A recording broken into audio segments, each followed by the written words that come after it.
a 1+8! This thing feels so good. It's basically like I'm playing on smooth graphics. This looks like PC PUBG right here. Lines like butter. True 120 hertz gameplay. You're insane. Welcome into Super League. We're here for PUBG Mobile Community Nights. I'm Mad Magical, joined in by Sam Cage and the Rage. Ragey, are you excited for some PUBG Mobile action? Alex, did you just ask me if I'm excited for PUBG Mobile Community Nights brought to you by Super League? Did Yes, you just really ask me that? Because I could not be more excited right now. Yeah, I did ask you. I just had to think about it. I definitely asked. So what was the answer? I wasn't paying attention. The answer is a resounding, resolute yes. I'm glad to hear it because I'm excited too. It's been a bit. We do this once a month, but we're back here for another month of PUBG Mobile action. And I guess we should go over the format of how everything is going to go for the day. So that way, everyone who's, like I said, it has been a month since we've been here. So it is going to be 4 rounds of Classic. There's going to be multiple rooms per round. So if you don't see yourself on the stream, that might be why there might be a future round where you might be seen. And you can see Classic Squad's third-person perspective. None of that first-person stuff here today. Solo entry, of course. So looking for that 4-man squad going to be going. And we have 4 maps for you today. Erangel, Miramar, Sandhawk, and Vikendi going to be coming at you in separate rounds. There you go. You can see all the maps right there. But to start it all off, it is going to be on to Erangel round 1. Got to start it on the Classic, the one that started it all. So it's not too surprising. And I'd ask you your opinions on Erangel, but I feel like that's something we've talked about so many times that repeating it is just almost not needed. It absolutely is not, but what is needed is that round 2 Miramar win coming in. Going to be switching over maps to the second Classico, as you might call it. Going to be looking for a more wide open map, change up the strategies. I'm personally looking forward to it, Alex. You know why. That van's coming in hot. I want to see a lot of the vans, especially on PUBG Mobile. You get to see all the cool skins that people have. And so when you get to see the cool skins for Miramar on the vans, it's just, it's the icing on the cake. But that's for round 2. Round 3 is going to be on the Sandhawk, the smallest map that we got. So we're expecting a lot of early action to really start it off. And if last month was any indication, we're going to be looking at Vikendi in round 4 with a real sharp eye because I'm excited to see this one. That stairwell that we had, oh my goodness. If we have a repeat of that, I am going to be over the moon with this final round coming in. That's what I'm kind of expecting because you can look at Vikendi. Vikendi is this weird hybrid child of like, it's a small map kind of like Sandhawk, but it doesn't play that early strategy like Sandhawk does. It plays more like how Miramar does, yet it still has these weird skirmishes that happen throughout the entirety of it. So I expect round 4 to be something spicy that we'll get to witness once again. A lot of choke points going to be available, but it all depends how you play it because there are some things that come through this and also what's going to be happening with regards to the scoring. Right. And I'm glad you mentioned that because we do need to bring that back up so that everyone is on the same page of how the scoring is going to be. First place, going to get the lion's share. 30 points, and that's for your entire team. So even if you get eliminated early, if your team finishes first, you'll still get 30 points. But in addition to that, each kill is going to earn you an extra point. So not only placing first is going to get you that crazy amount of points, but also getting some kills along the way. So don't just stay safe. Go for the action. Always find the fights where you can see them. Of course, you want to make sure you're still doing well because you can see all the way there at the bottom, 16th and below, not going to get any points. So even if you get kills, not really going to be getting that many points. However, you could earn some awesome stripes by even getting those kills or getting some cool different things. Top dogs, we expect the most points. That's where the leaderboard comes in. But we got to talk about the other. Snipers is always an interesting one. Longest kill. My personal favorite, Track Stars, longest distance run. Well, you can't just hold up on that because we also got medics, we also got support. We got to be looking at the healers in this. Yes, we're playing an FPS. Yes, we're playing PUBG Mobile, but there's still so much you can do that might not be seen on the kill screen. It's all about that healing. It's all about helping your team out. So we definitely like to pay attention to those and give prizes out to whoever wins these. Speaking of prizes, let's go look at those. You can win some awesome shirts. You know, we got the Super League City Champ shirt that you can see right there for PUBG Mobile, as well as, you know, everyone's most coveted one, the cash prizing there on the end, not the really cool one in the middle, right? No, unfortunately, but the varying amounts of cash prizing, they are varying, and there are a lot coming on out. So definitely taking a look at that. We'll see who gets to walk home with some cash and who gets to walk home with maybe a kit of their own. I was about to say, we got to talk about the one in the middle, though. We Memes got it. aside, the cash We prizes, got it. the OnePlus 8 Pro kit, and the phone itself. That is an awesome prize to be able to try to win right there in the middle. And so I just want to give a shout out to OnePlus for all they've done. It's been awesome to be able to be a partner with them. And speaking of OnePlus, I just want to show off my awesome phone that I have right here in front of me. Just Oh, your See, look awesome at- phone. You got a nice Series 8 going on right there. I got a Series I 8 do. Plus, Alex. I don't want to brag, but this is the peak and This pinnacle, guy. the This apex guy. of PUBG Mobile. And speaking of these phones, let's not speak of PUBG Mobile yet. We gotta wait to get to the action. OnePlus actually has an awesome video that we should check out.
Again, thank you, OnePlus, for everything you've done to help us bring these community nights to everyone. And I already showed off the phone once, and you got to see that cool design. It is a really sleek design. You even get like the screen itself is really nice. Just see how they have been able to do this here. Let me see if I can pull it up really quick so you can see like kind of moves with everything too.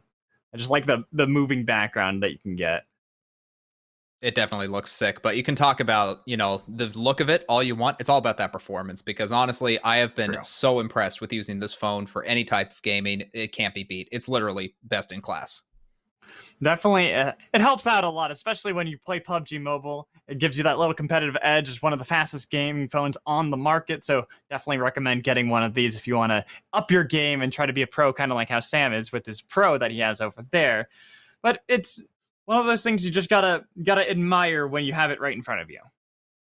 It's definitely something to take a look at. But, we can talk about how we have the best phone right here. We also have the best player in a video coming up, don't we, Alex? We do. In fact, we should probably talk about our player of the month, Clint Abyss. He was able to talk to us, so why don't we hear from him and hear what he has to say about the OnePlus phone? There's gonna be the push coming in from 14. They blow themselves up!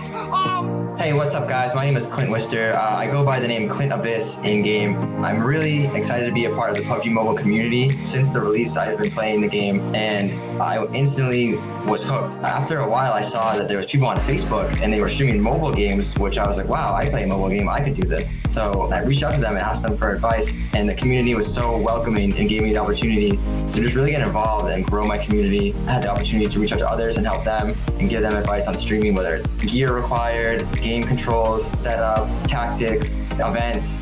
I appreciate everyone that has been doing me since day one because they've really been giving me the motivation and the drive to continue just doing what I do, get those wins and those chicken dinners. PUBG Mobile has been skyrocketing for streaming, and it's great because it's just so easy. All you need to do is have a phone. Having a good device that can keep up with the gameplay and also handle streaming at the same time is very crucial to becoming a successful player and a streamer. When you're playing a game like PUBG Mobile and you're on an older device, you're going to struggle a little bit, you're going to drop frames, you're going to lag, and your device is going to heat up pretty quickly. So having a newer, top-of-the-line device is going to be very important to your success. And with the OnePlus phone, it's got a faster refresh rate, it's got a higher response time. So when you're pushing the buttons, when you're trying to shoot, you're going to have that much of an edge engaging in the combat because you're just going to be faster right off the bat versus somebody on an older, slower device. Thank you so much for choosing me as Player of the Month and giving me this awesome OnePlus 8 Pro phone. Thank you, Clint. It was awesome to hear from him. And everyone who's just joining us now on Twitch, welcome into Community Nights here, brought to you by SuperLink and OnePlus. We are just talking about those awesome phones. I'm Mad Magical, joined in by Sam Cage and the Rage Ragey. And so, Sam, just going back to talking about how you have your awesome Pro over there. So, do you think you have an edge over, because I just have, the 8 and you have the Pro. Does that make you better? Or are you Pro? What'd you Alex, say? The answer to that is yes, because when you have a Pro, you're upgrading. It is definitely a better processor. You're getting a little bit more screen space, which, although it seems very unnoticeable, the better you get at PUBG Mobile, the more you're going to see how much performance the Pro actually gives you. So every time I play on this, I'm happy about it. I think you just like it because it has pro in the name, so you get to lord that over me and just be like, haha, I'm a pro and you're not. It's an extra word, that's 3 letters that really go on top of it, and you just get to say, hey, I'm better than my friends, I'm better than everyone I know because I have this phone and because I'm going to be beating their butts in PUBG Mobile. Well, it's okay. I still have my OnePlus 8. I'll take that. It still gives me a competitive edge over most other people.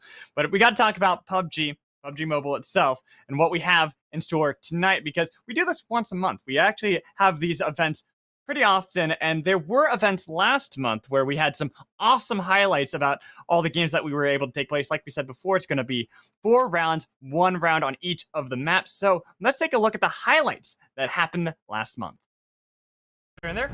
Oh my god, he throws the Molotov in there. Burn, baby, burn. He's bringing to hell the Squad 16. You gotta bail out of there. The house is on fire. The roof is coming down, and Squad 16 are eliminated by Flex's Molotov. But Squad 22 not doing so well. Squad 10 easily gonna be able to take out the remaining members here of 22. But whoa, the other members jumping right over. One's taken out. Rodon gonna bail out of that, and like a flash, he's gone. There goes Cat God Vasey still down here by the UAZ. They're just trying to blow up that Jeep and try to see if they can take out 23. And there goes! Squad 4 pretty far away. Wait a minute, he's using Groza from a distance. He's able to take out 1 member of Squad 4. Squad 11 right there at the resort trying to see if they can push in. But Vasey not going to let him get inside of the zone. Easily going to be able to wipe out Squad 11. The Groza from this far away. It's insane. Wait a minute, he's not done! There goes another member. Squad 4 can't fight against Vasey. Oh, Squad 23 on the hunt, getting the caravan. But look at this. It's a bait coming in from Squad 10. They've held the bridge so well. But how is Dark still doing this? He's able to take him down with the dinner plate. It is served. Squad 8 still have Simba alive, trying to fight back, but the caravan is going to keep 23 alive. Well played by Micho, playing smart. You can tell Squad 18 not going to give up lightly. Has got vision over Micho, looking for the headshot, but it's Micho who's landing every single one. The push is coming in. He's got the M4 out, and it's going to be victory coming in for Squad 10.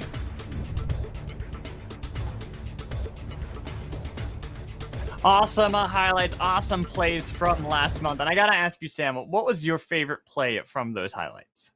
I saw that highlight reel. I remember being there, and when I'm revisiting it, I got to think about that vehicle explosion, because when you're just shooting down a UAZ from that far away, managing to get 2 kills out of the deal, that's ridiculous. I'm hoping we see more of that today. Hopefully we catch it on camera. But anytime there's a vehicle explosion, I'm a content cage in the rage. See, I'm personally biased towards the Molotov play that we saw at the very beginning on Vikendi. I just think it's such an unusual and highly unlikely thing to actually happen normally, and have caught that on camera just to see, oh, Molotov right through the window, all of them stuck in the house. Like, they couldn't leave because they were completely surrounded, so they just burn alive. It was a great play that Flex was able to get that just you don't expect to happen. Pretty much, that is not a play you'd see out of a million games. No, it would be incredibly rare. It was also sort of this crossfire effect where he tossed in the Molotov at first. It went a certain way, and then he went around the building, tossed it from another angle. So there was actually no way for that other team to get out of the house. Definitely a great play, and I hope that we see something like that today. But like you said, it's just not going to happen, man. It's so hard. Yeah, you see right there, and just covering the flanks. It's like, oh, you want to leave this way. You can't get out of the house. They got it completely surrounded. It was such a good play. I love that. And I want to see something like that. I want to see a really interesting play where you're just not expecting it. You talked about the UAZ explosion. We have 4 rounds that we're going to be able to see. We're going to have 1 round on each of the maps. And that means there's going to be so many variables that we might be able to see. You can see right here. So we start off with Erangel, but when we go to the other maps like Miramar, Sanhok, Vikendi, there are different strategies each of the players can bring in to try to see what kind of edge they might be able to get, whether it be one of the stripes or just try to get the top dog, get the most points possible. I mean, when you're talking about stripes, you have to look at Erangel, especially with regards to like run distance and like how you're trying to get that track star, because honestly, there's so much room on this map to just run around. Yes, you use vehicles for the vast majority, but you could do the I almost don't want to say it. I knowing that you're here, Magical, I really, Say it. I feel a physical it. resistance to talking about it. Say it. But you could drop in Zarky and try to run for the circle. I said it. There. Are you happy? Zarky, best place to drop. Don't at me. Don't argue with me because one, it has a lighthouse. So boom, already the best in the entire map. Two, it's really far from everything else. So you get that track star stripe. It automatically makes it better than everything else. It really Automatically. is a strategy you argument. could use. It is. And It it's is the best one strategy. of many strategies. Best strategy. As we hold this silence, I do want to think a little bit about what the teams are going to be doing to adjust to each of these maps, because honestly, Erangel, very, very good. But I do want to see how the close quarters fights of Erangel translate to Miramar, because you do have to consider how wide you have to be, what areas you want to go for, because we've talked about Hacienda, we could talk about San Pedro, and we could talk about all these different areas that are going to be going on, but whether or not a team decides to use that wide open space is really up to them. Right, and like you have Los Leones as well, so you have the urban warfare that you could go for. There's different strategies Miramar does provide, and that's where it will be really interesting to see what people are going to do. It's not like you can hide behind too many trees. You're in the desert. You got some trees. It's like going to Joshua Tree where there's some stuff to work with, but not very much. It's wide open. It's mostly going to be how you use the little terrain to your effect, where it's got like the canyons, the defilades, enfilades that you can hide behind, the rocks and everything. But then I do want to talk, before we keep going into everything, let's move on to Sanhok and just kind of dive into that a little bit before we actually are able to jump onto the first map, because Sanhok is also strikingly different from Miramar. So you go from Erangel, where you have a very different strategy for Miramar, but then Sanhok is complete opposite of Miramar, where there's a lot of trees, there's a lot of cover, and it's really tiny, so everyone's close by. Yeah, I was about to say, it's all about that use of space, really trying to use that close quarters urban, not necessarily urban combat, nice drink there, but it was all about just trying to get in and out of that space, trying to go inside of the tree zones, and really making use of your full squad, trying not to get anyone eliminated early. We'll find out how that's all going to go, because we're getting close to being able to get into round one, but Powerbang has a message for us, so let's hear it from him. What's up, guys? It's Powerbang. I want to give a huge shout out to OnePlus for sponsoring and supporting the Super League Community Nights, where we all play PUBG Mobile with one another. This is happening in a community like yours all around the country. So if you're a Power OnePlus user like me, whether it's on the 7 Pro, the 7T, or even the 7T Pro 5G McLaren that I'm rocking right now, you know OnePlus has you covered. The second I started using one of their devices, the frame drops were gone, the lag was gone, and I was shooting straighter than ever. So big shouts to OnePlus for sponsoring this event, and thanks to them for supporting mobile gamers everywhere. Thank you, Powerbang, but we are loaded up. We are right now getting ready to drop onto Erangel. As you can see, try to see exactly how the circle is going. The drop is going to go. It is going from the northeast all the way to the southwest. So that is going to be the drop, pretty much just cutting it right in half. Will be interesting to see how everyone is going to play on that. I was definitely about to say that there are a lot of major locations that you can get from this drop. You can get to Pachinki very easily enough. You could also get to Ferry Pier if you really want to. Prim, also an option. So a lot of teams looking like they're going more south than anything. Squad 23, I'm looking at you. Don't do it. I see Please it. do not give this man I see justification. Oh, no, they're not. They're not. Nope. They bailed off of it. They were going for shooting range. Well, here's Squad 3 and 17. It looks like they're going to fight over Ferry Pier. That'll be a very interesting early fight to witness here on Erangel. To start it all off, you can see Skipper rocking. It looks like he's one of those little toy soldiers, but he's blue instead of green. That's kind of what I was getting a vibe of. I'm definitely feeling that quite a bit. He also looks kind of like Green Man, the popular It's Always Sunny in Philadelphia meme from 2007. Whether or not he chose that because of the meme or to look like a toy soldier, up in the air. But speaking of being up in the air, Liquid is currently being grounded and trying to figure out what loot he can get. Not my best transition, but you know what? No. He didn't get the best loot either. We got a couple people here at Yasnaya. I see Squad 13, 1, and 10 all trying to fight over the loot. It's going to be a scar for Liquid Memory, along with just a basic shotgun, not really the best loot to be able to grab here, especially in this kind of urban warfare. Of course, with the SCAR, you could put it onto fully auto and then try to spray and pray, but you're so separated from your team. You know Squad 1 is right there across the street. Looking at right now, Squad 1 going to be cooking a grenade. Might be able to chuck that in and try to get Messiah down. Looking like a pretty good timing, but won't land any damage. Messiah knows he's in a lot of trouble. Runs away. Right. It just didn't end up panning out perfectly for Liquid Memory. It was a nice, valiant attempt, but Messiah was bailing. Oh, here come the shots, though. Ooh. Nearly getting Messiah. Ooh. About 5 health left to be able to hold on strong. Pretty good shots, but that does leave Squad 1 in a very awkward position where they do have to protect Messiah, but they don't know how many of Squad 13 are currently in the building. If they knew it was only Memory, they would definitely charge it, but since they don't have that information, they are going to play this one cautious, and Memory himself is actually going to bail out of this. Bail, try to regroup and get with the team, wherever they are. I think they were across the street here by Squad 10, but they might have actually completely bailed out of Yasnaya, because I'm not seeing them on the little mini-map there, so Liquid Memory might be alone in Yasnaya against 2 other full squads. And that's a really awkward position to be in because there's still so much of this city to loot, and he knows that Squad 1 is nearby, so he doesn't have many options left. He wants to go further, but he knows he can't. Honestly, I think the strategy right now should be to just kind of go out into the street. I know Squad 13 had a vehicle at one point. You could see enemy currently driving one. Maybe try to wait for that and signal him down so that you can get out of there safely.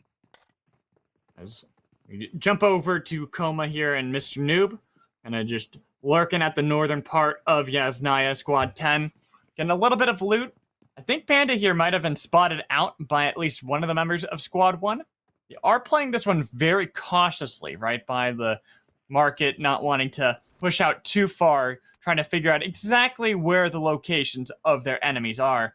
Nobody doing anything too risky, only Liquid Memory there, hanging on the outskirts of the town. And something that we've seen a lot in PUBG Mobile, especially the last few that I've been looking at, Magical, is the fact that most teams try to go for this positioning. 3 people into one building, or at least very closely clustered together, and then 1 scout that's kept relatively far away and trying to get information for the rest of the team to come in. So now we see Squad 10 definitely making use of this. Squad 13 most likely doing exactly the same thing. Squad 1 is a little spread out. Maybe they're the ones in danger here. Could be. You can see right there, they do have 1 member separated, trying to be the scout for the team. But we'll jump over to Squad 7 and 11, fighting it out a moment. I see who's going to be able to win Primorsk. Oh! Oh! Oh! That was unfortunate for Rodon right there. Ooh. Thought the shots were there, but unfortunately did not get behind the wall quick enough. They're going to force the rest of 7 to try to see if they can push up and save Rodon, but it is not the best coverage, and there's a wide open street to have to work with. Nico, they get a couple too many shots over from Squad 11, waiting for Rodon to be able to walk all the way, but just could not get there. Knight made sure that they weren't going to be able to res. And there's the rush coming in from Squad 11. Squad 7 is done for. Nico in a very bad position, but actually Goof to Clown takes a lot of shots here and will actually get the knock, and that will continue the fight. 2 knocked on 11, 2 knocked on 7. This has become relatively even. And Nico bleeding out, probably going to bleed out before getting anywhere near, but Goof the Clown will fall in the fight. Kevin able to find the shots that they need to.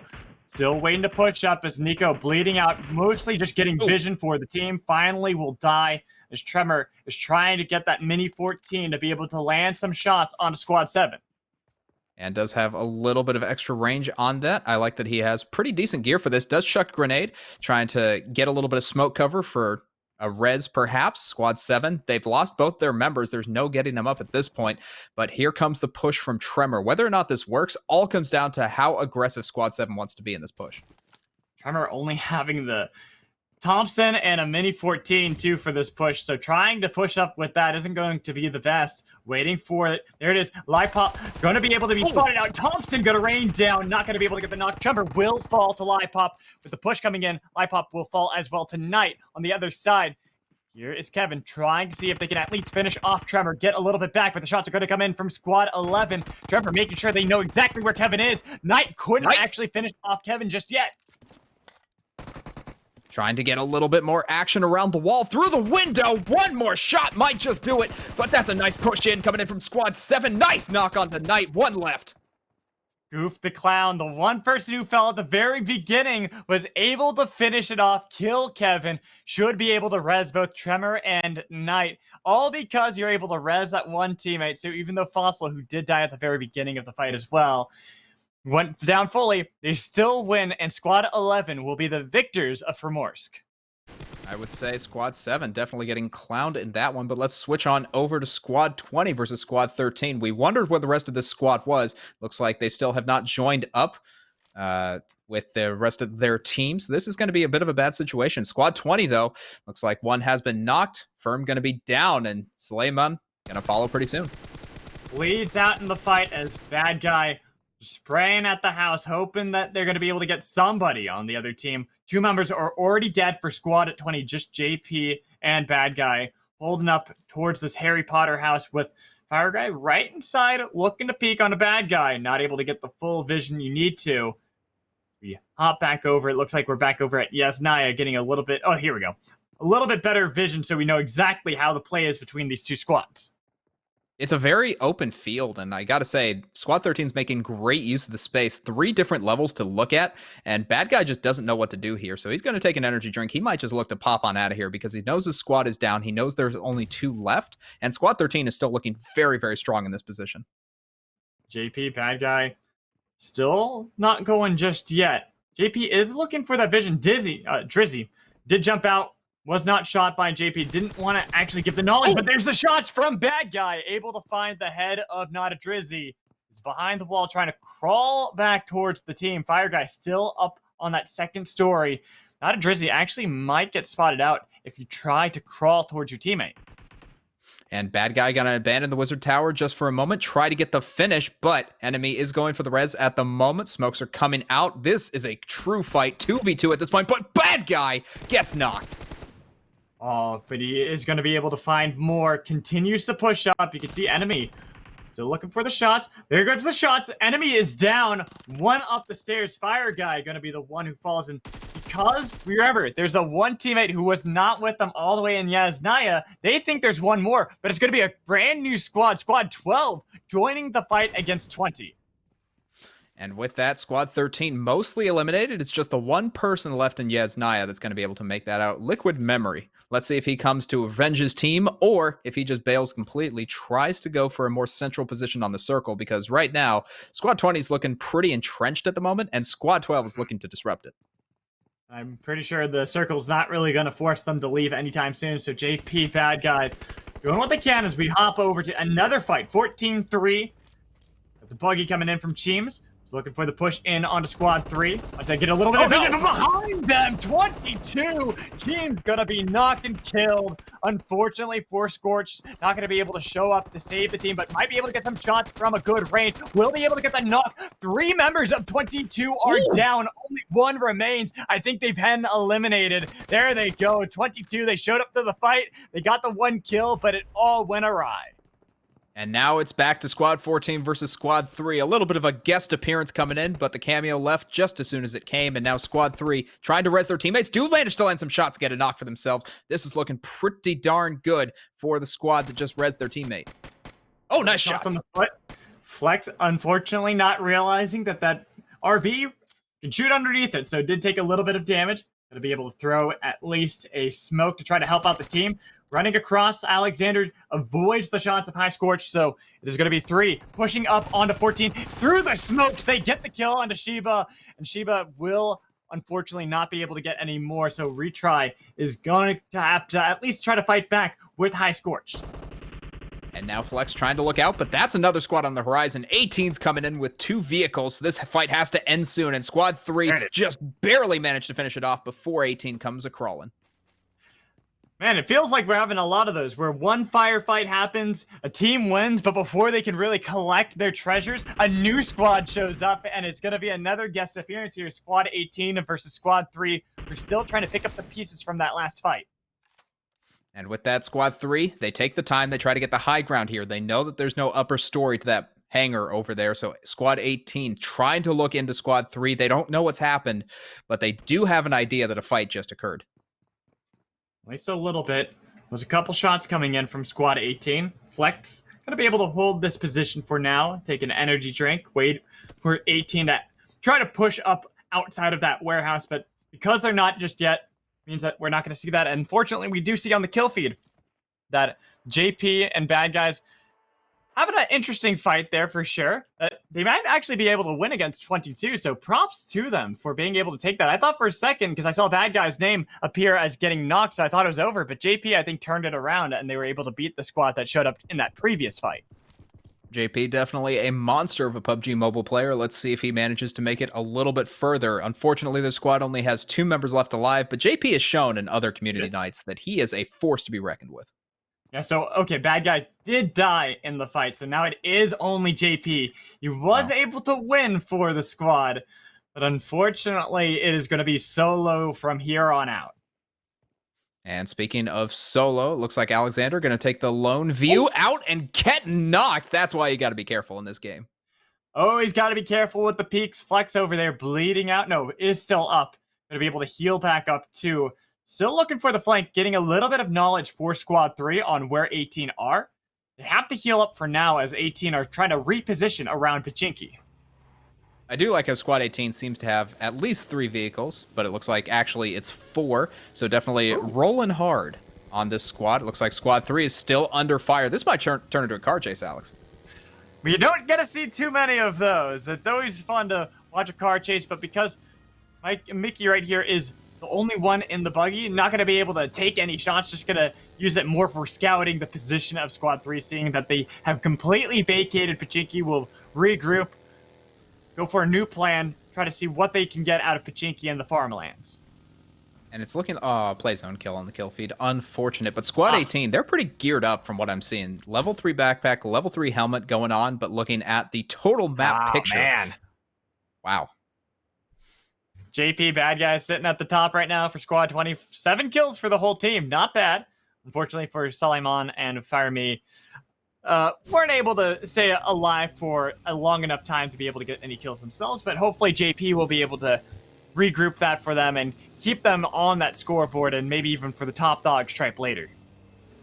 And you know, if he manages to not keep a vehicle, he could still very much go for track stars. He still has all these superlatives that he could do with regards to not necessarily winning the game. So a lot could happen, but speaking of a lot happening, Squad 18 still chasing after Squad 3. I love the thirst coming out of this team. Yeah, I thought they bailed from that completely. It might just be Flex they've spotted out and been like, oh, it's a new person to chase, not realizing it's the same squad as before. Mickey's still getting vision, but nobody else is really going with them. So they're going to peel back, get back onto the road, and figure out what the plan is. They could get another vehicle. That UAZ is available, but it looks like Mickey just going to roll on past. We did see the plane flying above head, so they could go for that crate if they want to. Like you said, they do have pretty good gear already. Not necessary that they chase down that unless they want to hope for an OM. They are checking out school and the apartments nearby. Thinking there might be a squad hanging out in the apartments. There usually is. Oh, Marley? Are you spotted out? Yeah, definitely spotted out all the way from there. There it is. The shots with the dinner plate from that far. Nicely done, Mickey.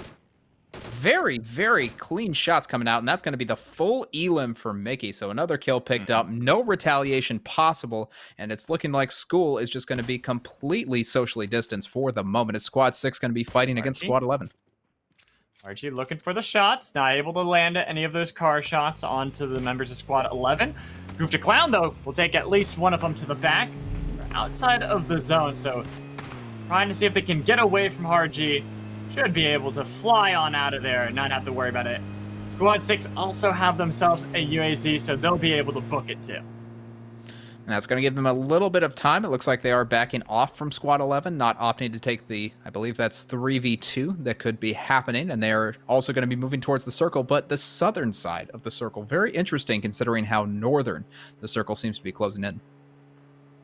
And it is interesting to see where Squad 6 are going to end up right now. Driving past the farm, not really looking for anything themselves. They probably want to ditch that UAZ. It is smoking a bit. Not the healthiest thing to see your vehicle have happen to it. No, Definitely not, but they are managing to make it inside the circle, just past the farm. Still trying to drive a little bit north and get some positioning. Maybe they go to mansion at this point, try to get a They little might bit be of better something gear for too. Look themselves. at the gear right now. Only a level 1 vest for Soul Taker here. Hmm. Not really the best, especially if we do end up getting these sniper battles, sniper duels. You need to be able to survive at least more than one shot. Yeah, definitely going to be important as we do take a look at the full map, where it looks like Yaz still squad 10 and 13. They've been here the entire game. It looks like squad 3 is trying to join the party, but let's take a look at squad 18. Still full members, still pretty good and healthy, and still have all that gear that they got from before. Kind of on the outskirts of Yasnaya as well. We kind of saw the circle a little bit centered around that, not fully. So we might see more teams try to play into that city, try to see what kind of loot they can get. As for Squad 18, they're sticking to the farm, sticking to the houses. They already had good gear, we mentioned that before. So they're not really dying to try to push into one of those urban centers and try to see if they can get a close range duel. Instead, they'd much prefer to have a better position and then have a firefight from long range. That's probably going to be beneficial considering how long range their weapons are. Squad 10 on the horizon against the sole member of Squad 13. Seeing how that's going to go down. Liquid Memory has been holding this building for so long, Magical. I swear he started up here. I do too, and I don't see Squad 1, so probably was able to get something, but Liquid Memory does get the shots onto Coma Panda, so one member of Squad at 10 is going to force to get rezzed here. Might actually have confirmed the kill. Holding on to the roof, holding on to that building, making so that Mr. Noob wants to be able to smoke him out, maybe get the grenade up, but he's not on that right side of the building. But he has bought the lease, so at the very least he can stay there as long as he wants. Liquid Memory going to try to open up the door, see if he can do some renovating. But for the moment, Squad 18 is going to be on the other roof. What is That's that? not great. 1 versus 7 right now? 3 members Not of Squad 10, 4 members of Squad 18. Poor Liquid Memory right here. Just taking on so many people. One against the world, hoping that maybe Squad 10 and 18 eventually fight. Could very well be the case. Let's see whether or not Squad 10 decides to push in, because currently they are sandwiched. Liquid Memory getting a few shots for himself. I think that's 2 knocks, actually, with a grenade or vehicle explosion? Question mark? I think Liquid Memory going to be able to get the knock on to Mr. Noob as well. Squad 10, what happened? It looks like the fight did happen that I was wondering if 18 were going to take shots at Squad 10 since they were pinched right between 13 and them. Liquid Memory still holding strong as Coma Big nowhere near the other 2 members of Squad 10. They'll probably bleed out, not going to be able to leave that building under threat of Squad 18. Oh, there's absolutely no way they survive this. Liquid Memory going to get the finish after the bleed out, and now only 1 member remains in Squad 10. Squad 18 still very much in a strong position, the top floor of the 4-story building, and Squad 3 also trying to come in as quickly as possible. It's just not going to happen. I don't think so. They're holding on to the roof, taking a couple shots at Liquid Memory from that range. Liquid Memory is playing this one smart, trying to get the points for the team who lost that battle earlier on. Squad 3, trying to see if they can at least push up, maybe join this duel of fates between the teams where nobody's really getting an inch. And Squad 18 just saying that they're comfortable staying at that building. Liquid Memory knows that that's not the play, though. You gotta bail, because eventually they're gonna push to you and make it so that you are the one flanked. It feels really bad to abandon somewhere you've been camping for this long, but unfortunately that's just the way it goes. Squad 18 going to be looking and seeing another squad on the horizon. Okay. Mickey decides not to take the shots, but still has full vision of the package regardless. This Liquid Memory did actually go back to the roof. It was like, all right, you know what? This is my home. I don't necessarily want to leave. Okay, there it is. As I say it, bails out of the house, jumps to a different one. Not going to be spotted out and going to get a little bit more loot for himself. So that'll make it nice in the upcoming battle, because they're going to think that Liquid Memory's at a different building. Well, in fact, nah, he's at the one right behind it now. Who would have guessed is round 3 going to be closing in pretty darn soon. Round 4 going to start in just a couple of seconds. Squad 18, 10, and 13 seem pretty entrenched. I'd be surprised to see the circle not be in Yaz. But at the same time, stuff has happened before, and it's very likely that something goes unexpected. Sunman has that VSS, looking for the shots, but not going to take it just yet. Might have heard the vehicle behind them, the buggy that I think Squad 3 are rocking all the way off there in the distance. As we get to see where the circle is going to go, Oh. it is going to go just east of Yasnaya. It'll be pretty open, so unfortunately for 10 and 13, they're going to have to bail. Look at that, Liquid Memory. He read the memo, and he's long gone. And he goes all the way around. I like this. Really trying to get space for himself and not get any opportunity shots coming in from squad 18. So really going to be able to get a good position in the circle. I believe there were only 2 squads currently in there. So really getting an early position is so important for this round 4. And especially when you're a solo squad, you need to be able to get that. But we're going to jump over to Death Lord fighting against squad 15. Once prone, going to be able to notice. Unfortunately for squad 15, did not read that. Death Lord had the Death Lord, in fact, happen. Finishing off squad 15 just south of Yasnaya. They're going to have to book it towards the zone as well, as we'll hop around, see more teams. These are the 2 teams you're talking about already inside of the circle, squad 19 and 16. They're going to come to blows soon. And squad 19, again, pretty geared up, at least looking at purely Antho. Going to be able to get that level 3 backpack, and also whoever he knocked down over there going to be able to get that loot as well for his squad. They're still 4 members strong, so squad 15 or 16 really in a bad position to fight this one out. Squad 18, they're the ones pushing in, trying to see if they can fight against squad 22. Got themselves a new position inside the zone, no. but it's going to be the shots on Sun Min. Gotta be careful, get back into the closet.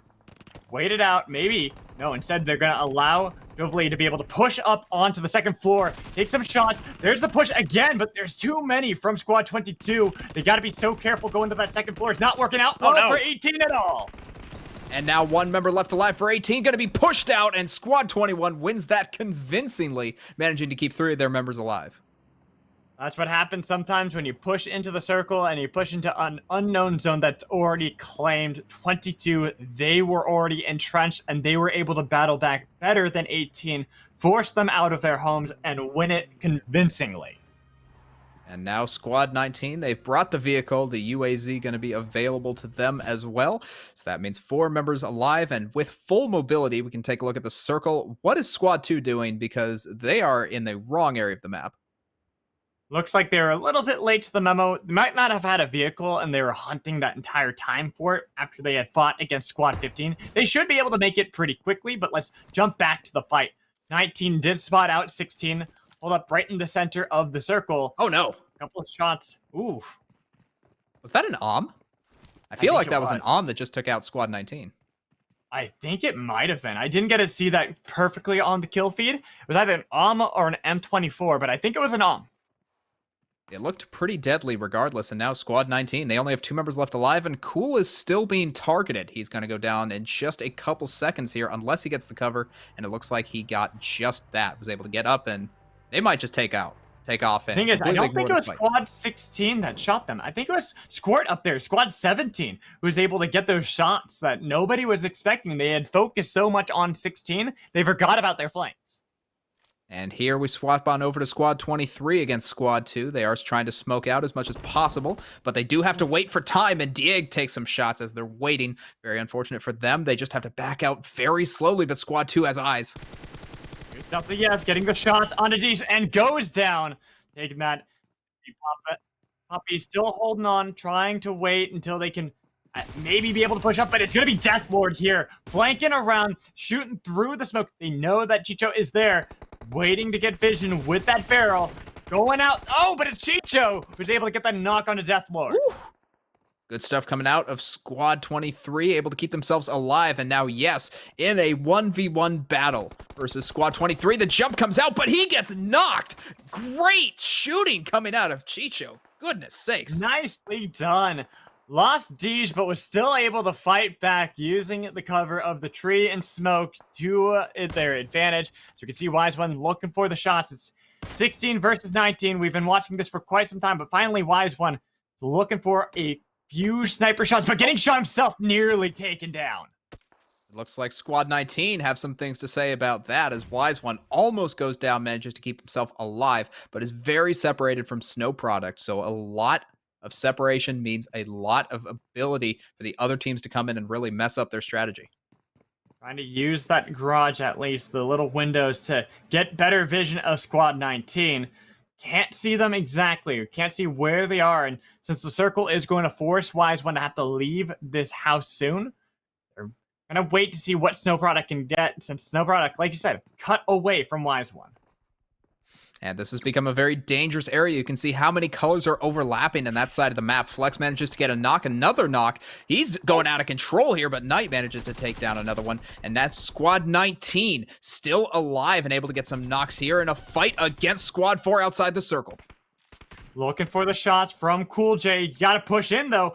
Same with Tigerman. They're taking a lot of damage from the zone at the moment, and Knight, unfortunately, is not going to be able to get inside of that circle in time. I think he's going to bleed out and die to the zone before then. You can see Tigerman having to immediately kneel down, try to see if they can get better vision of Snow Product and Wise One, who are working their way towards the circle as well.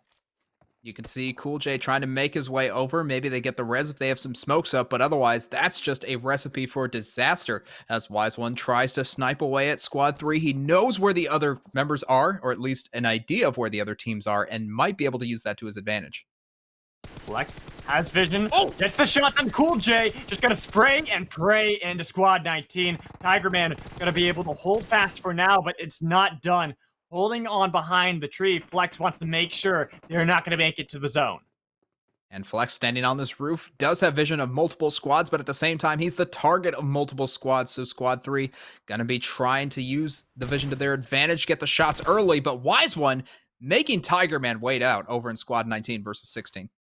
And Tigerman and Cool J, they know that they have a bad position. They have to run in a wide open field. No tree is going to be able to protect them. Wise One might be making the wise call, throw some smokes down to try to push out from behind that tree. Maybe go for the Hail Mary play to get inside of the circle. It's about to push in. And there's the shots coming out. Wise One tries to move in. He's prone and does manage to live for the moment. And that was close, Magical. That one health. I feel in my heart. Tigerman, unfortunately, saw Flex on the roof, and this is the problem with waiting, is you gotta work with the circle pushing into you. Wise One might actually be the beneficiary of this whole play. Had one health, able to get the health back, get into the circle, is running towards Flex, though. Flex not gonna let him go. Wise One is eliminated. And we're down to our last two teams, Magical. Squad 21 versus Squad 3. Flex on the roof versus Squad 21 in the building to the right. Neither of them are in the circle. They are going to have to push out eventually, but it looks like Retry wants to make the aggressive play.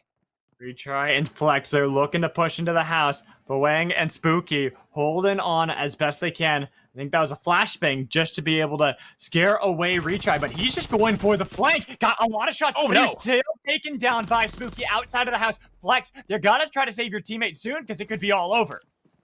But at the same time, this is a 1v1. This is the best opportunity. He's trying to find the res. He just needs to land the shots, but doesn't find them. And that's going to be Squad 3 and Squad 21. Epic's showdown to end this one out, Magical.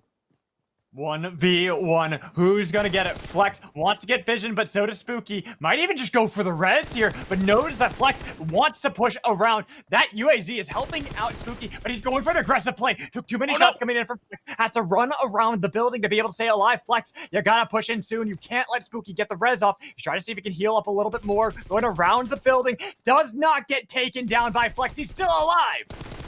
Does have the heal as well, and that's going to be it. Flex actually landing the shots. What a madman at the end. Squad 3 winning the whole thing and doing it in style.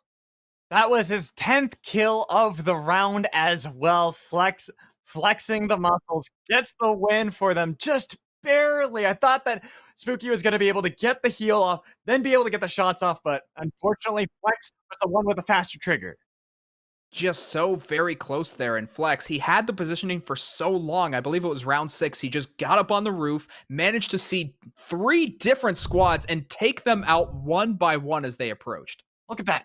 10 points, 10 kills for Flex in that round. 40 points. That is a skyrocket of a lead to start this all off. Retry, of course, did help out a lot since those two were alone for a good majority of their round. Alexander and Skipper unfortunately died in those early fights that we had saw.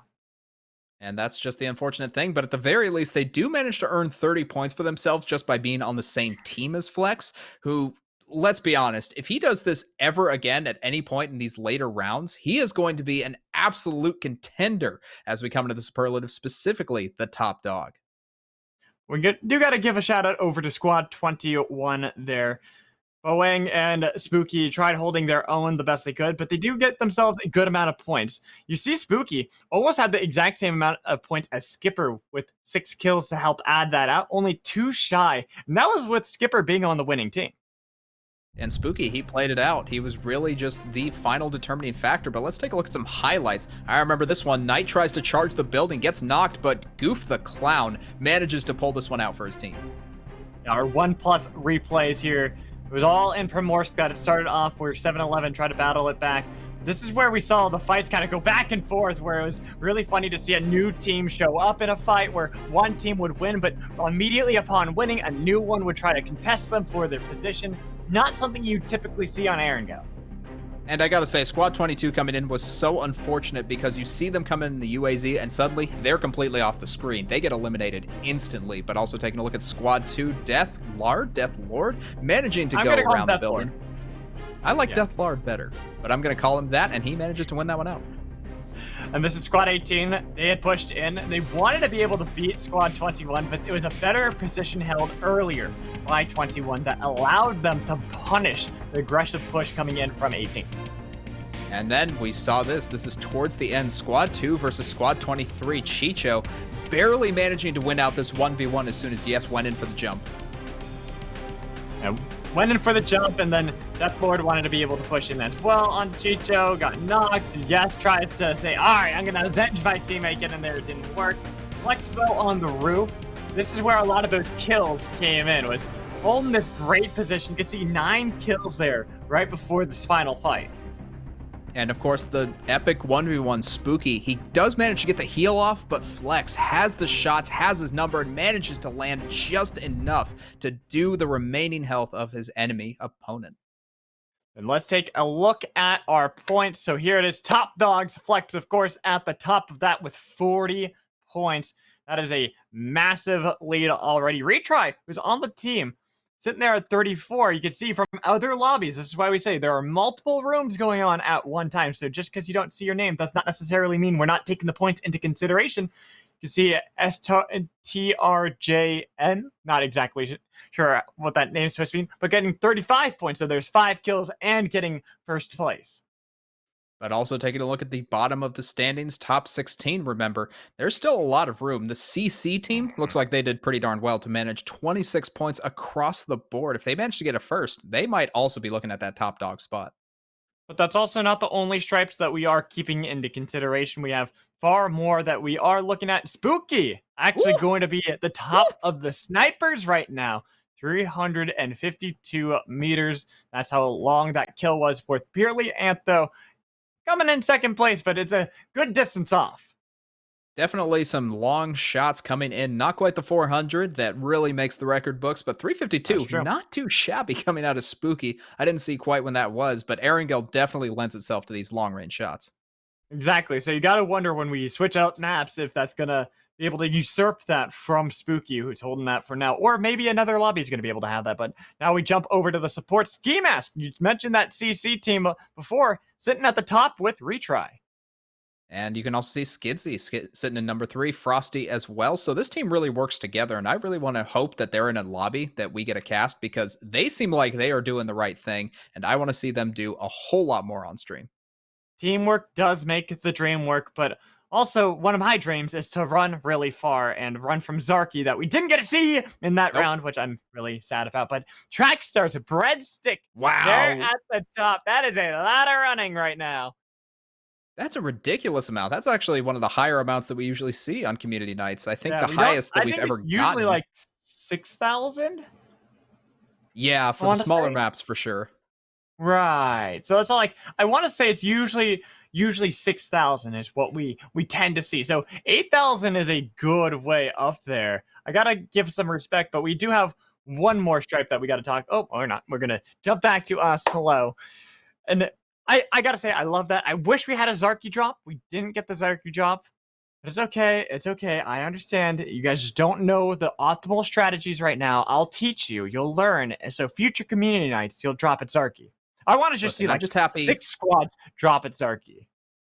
Here's what I'm happy about, Magical. I talked to the producers a couple months ago and I said, hey, we have too many Zarky drops. Can we just like stop talking about it? They told me no, of course not. We have to have Zarky drops. So I convinced them and I say, hey, producers, what if we only did Erangel one time? And if we do it one time, Magical will not talk about it for the remaining 3 rounds. And they granted my wish. So haha, I win this one. That's where you're wrong, kiddo. You think you outsmarted me. You think I won't talk about Zarky just because we're not on the map. I could talk about how other maps need a Zarky, or they do have a Zarky, but just not called Zarky. Zarky is an awesome name. Can we all admit that at least? Because it sounds It's like a pretty Sharky. good name. It does, and also starts with a Z. H. How many things start with ZH? It's rare. Not in English, anyway. Yeah, not in English. Can't really think. I was like, the closest thing, I don't know why khaki came to my mind, but that's KH. And that's also a weird word when you think about it, you know? Khaki is a weird word. Why is it KH? That doesn't really make sense. I feel like that's, an older word because it comes from a different language. I feel like if it doesn't sound common, words that start with K in general, that's weird. Why do words start with K? True. They shouldn't. That is true. Like you don't really KH. see that too often. It's definitely an unusual thing, but we're not talking about that. We're here to talk about PUBG Mobile and talk about what's to come, because we do have more gameplay that we'll be able to show you in just a little bit. But the next round is going to be on Miramar, which should be really exciting. It should be a very exciting matchup because honestly, Miramar always gets me excited. I'm always happy to see it in round 2. And when we get to it, I really want to see what the medics are looking like because look at Kev, 1100 on that healing. Nicely done. Sometimes you're able to tank up a lot of those bullets and be able to heal yourself back up to full. That's a lot of healing in one round, though. Let's just say that now. That's about like 10 lives worth of healing? That's so much of your health bar 11? that I'm amazed he had bullets in his inventory because 1100 means you probably had that's at your least... enemy having all those bullets. Your enemy's got to have that. You have to have the healing for that at that point. That's a lot of healing. Let's get that straight. It is an absurd amount of healing. I don't think I've ever seen that in any of our community nights. Just over 1,000 healing. NP Sachin, gotta give kudos to you. 900. It's good. It's not first place good. I think it would be good on any other community nights where we'd see 900. We'd be like, wow, that's a lot of healing. But 1,100 to start it off. That is tons of healing already after one round. And that's just one round. We got more action for PUBG Mobile coming up after a short break. So when we come back, it will be on to Miramar. Here's your recap from the June 26th Super League Community Nights featuring PUBG Mobile, sponsored by OnePlus. Oh my god, he throws the Molotov in there. Burn, baby, burn. He's bringing hell to Squad 16. Congratulations to 8DPX Bozzy, who scored first place overall in the Top Dogs category with a whopping 37 kills, bringing their score to 123 points and earning them a OnePlus 8 Pro phone. The 8X champion, AVX SS, secured a kill with a distance of 343 meters, making them the top sharpshooter in the snipers category. 8DPX Bozzy and 8DPX Dark Soul tied for first place overall in the support category with 10 assists each. 11 Died was turning on the afterburners that night, finishing first in the Track Stars category with a total distance run of 22,887 meters. NP Sachin must have found all the bandages and energy drinks because they scored a total of 3,475 points in the medics category, more than doubling the second place score. GG to all participants, and we'll see you all in the next PUBG Mobile Community Nights event on July 17th.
phone, the OnePlus 8. This thing feels so good. It's basically like I'm playing on smooth graphics. This looks like PC PUBG right here. Glides like butter. True 120 hertz gameplay. You're insane.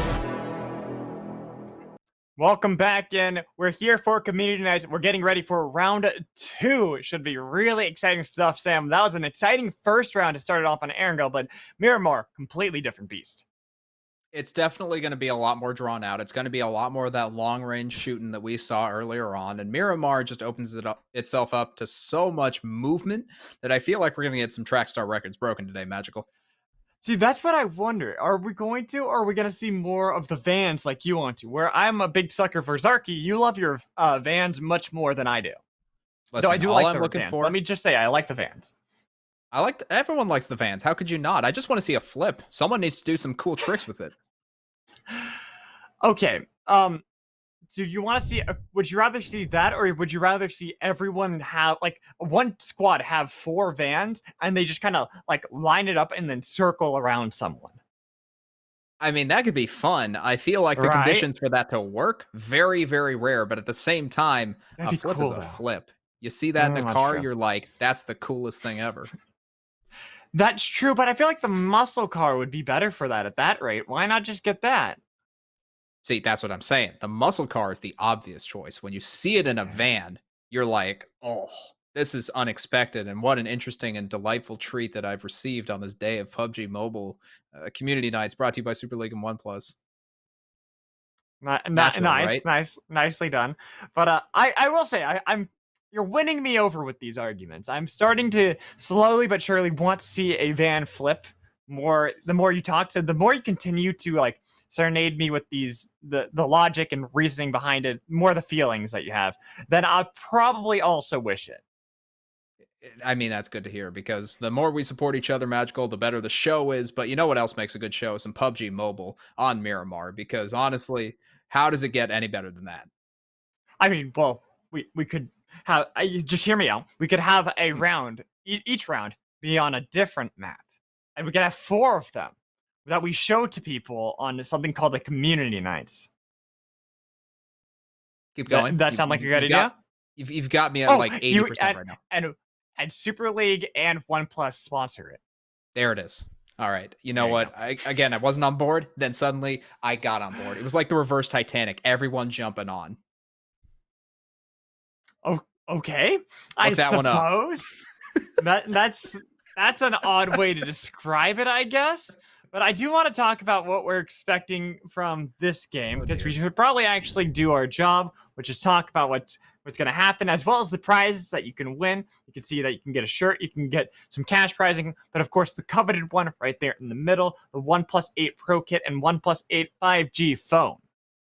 Those are definitely some good looking prizes. I'll admit, every time I look at my Series 8 Plus, I am just amazed. Every time I turn on the phone, I see an animated little graphic that goes on there that I don't get from any other phone. It's nuts. That's what I like about it. I'm It's turning it a on. really beautiful It animates. screen. That's so cool. That's so It cool, is. guys. That's like, I will say there's that. There's the low latency that you get. It just feels much better to play any games on it. There's a lot of reasons to get a OnePlus, and we're just saying a couple of them. So we've had the different videos that you can hear. Like, I think Powerbank does a far better job at selling it than I do, but it's a great phone that everyone should look into getting. It absolutely is the top tier of gaming phones. So if you're looking for anything, if you're thinking maybe I want, I don't know, some sort of pad of some sort instead of a phone, think again. This is the actual real stuff right here. A hat or a phone. Now that's just odd, but we got a game that we can actually talk about. We are getting loaded up onto the plane, and we are about to drop into Miramar for round 2.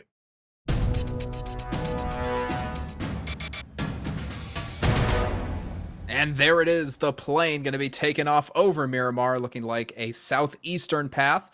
Going to be going over all sorts of places, but I don't think it's a very central path. I think we are translated just a little bit north.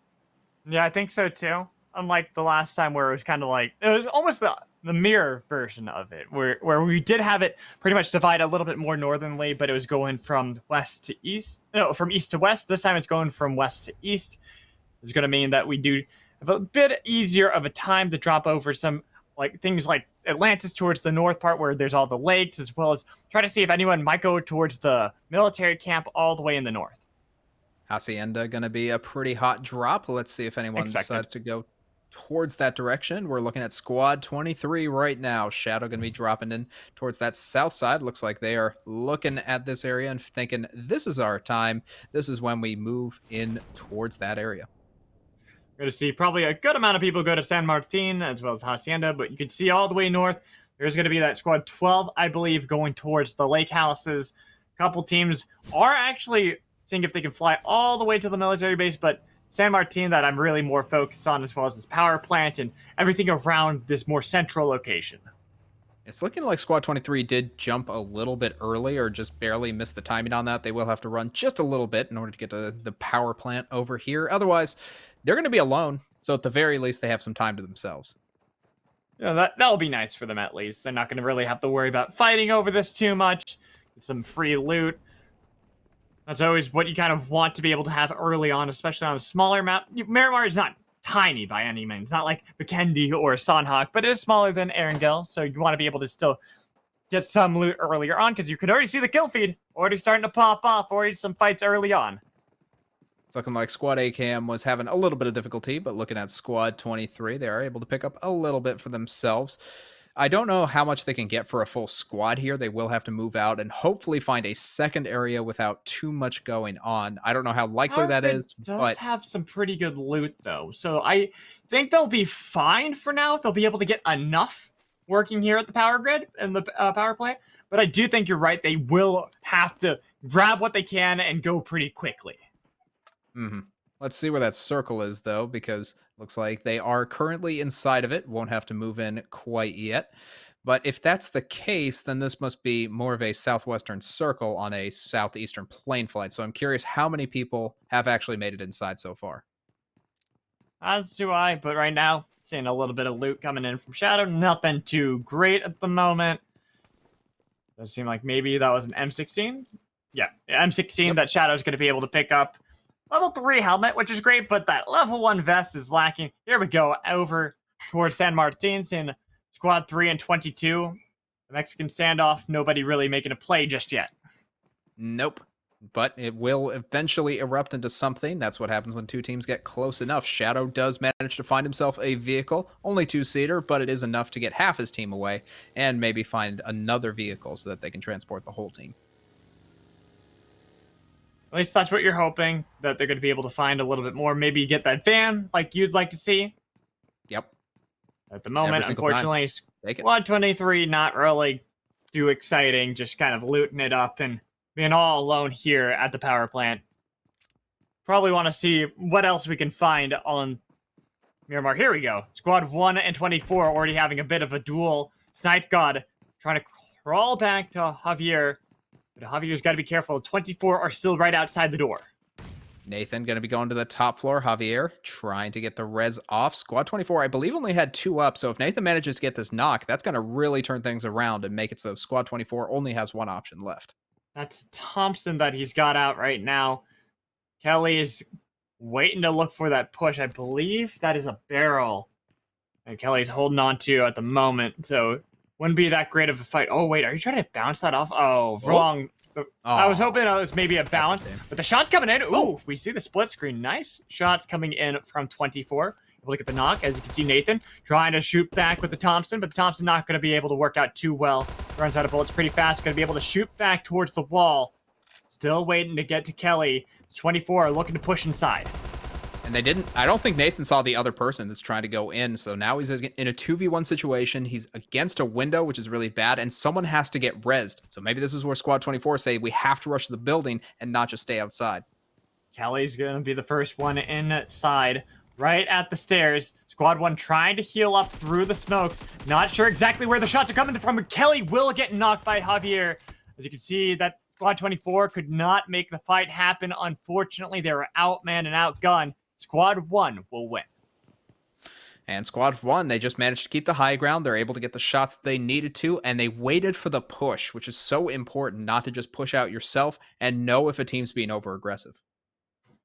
So with that, it's going to be Squad 1 that heal themselves back up to full. get the nice loot here. Not have to worry about anything too much.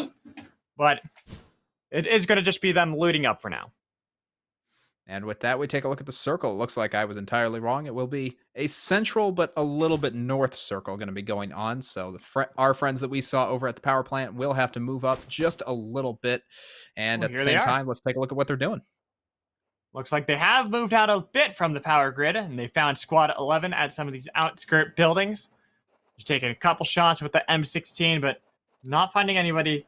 Does seem that they got one member of Squad 11 pretty low, but not low enough where they're going to actually feel confident enough to push up. Not quite yet, but I like the range coming in from Krish. Going to be able to just snipe down anyone who moves on out. Looks like Squad 11, they have the high ground, but they only have 3 members. So if this ever comes to a push, it's going to be real bad for them.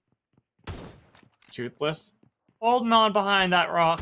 Krish is still taking those shots from quite some range. Shadow is able to get one of the members of Krish down. You can see GTA there, bleeding out. Probably going to force to get Boss to try to res at least one of the teammates, but this is a bad position for Krish.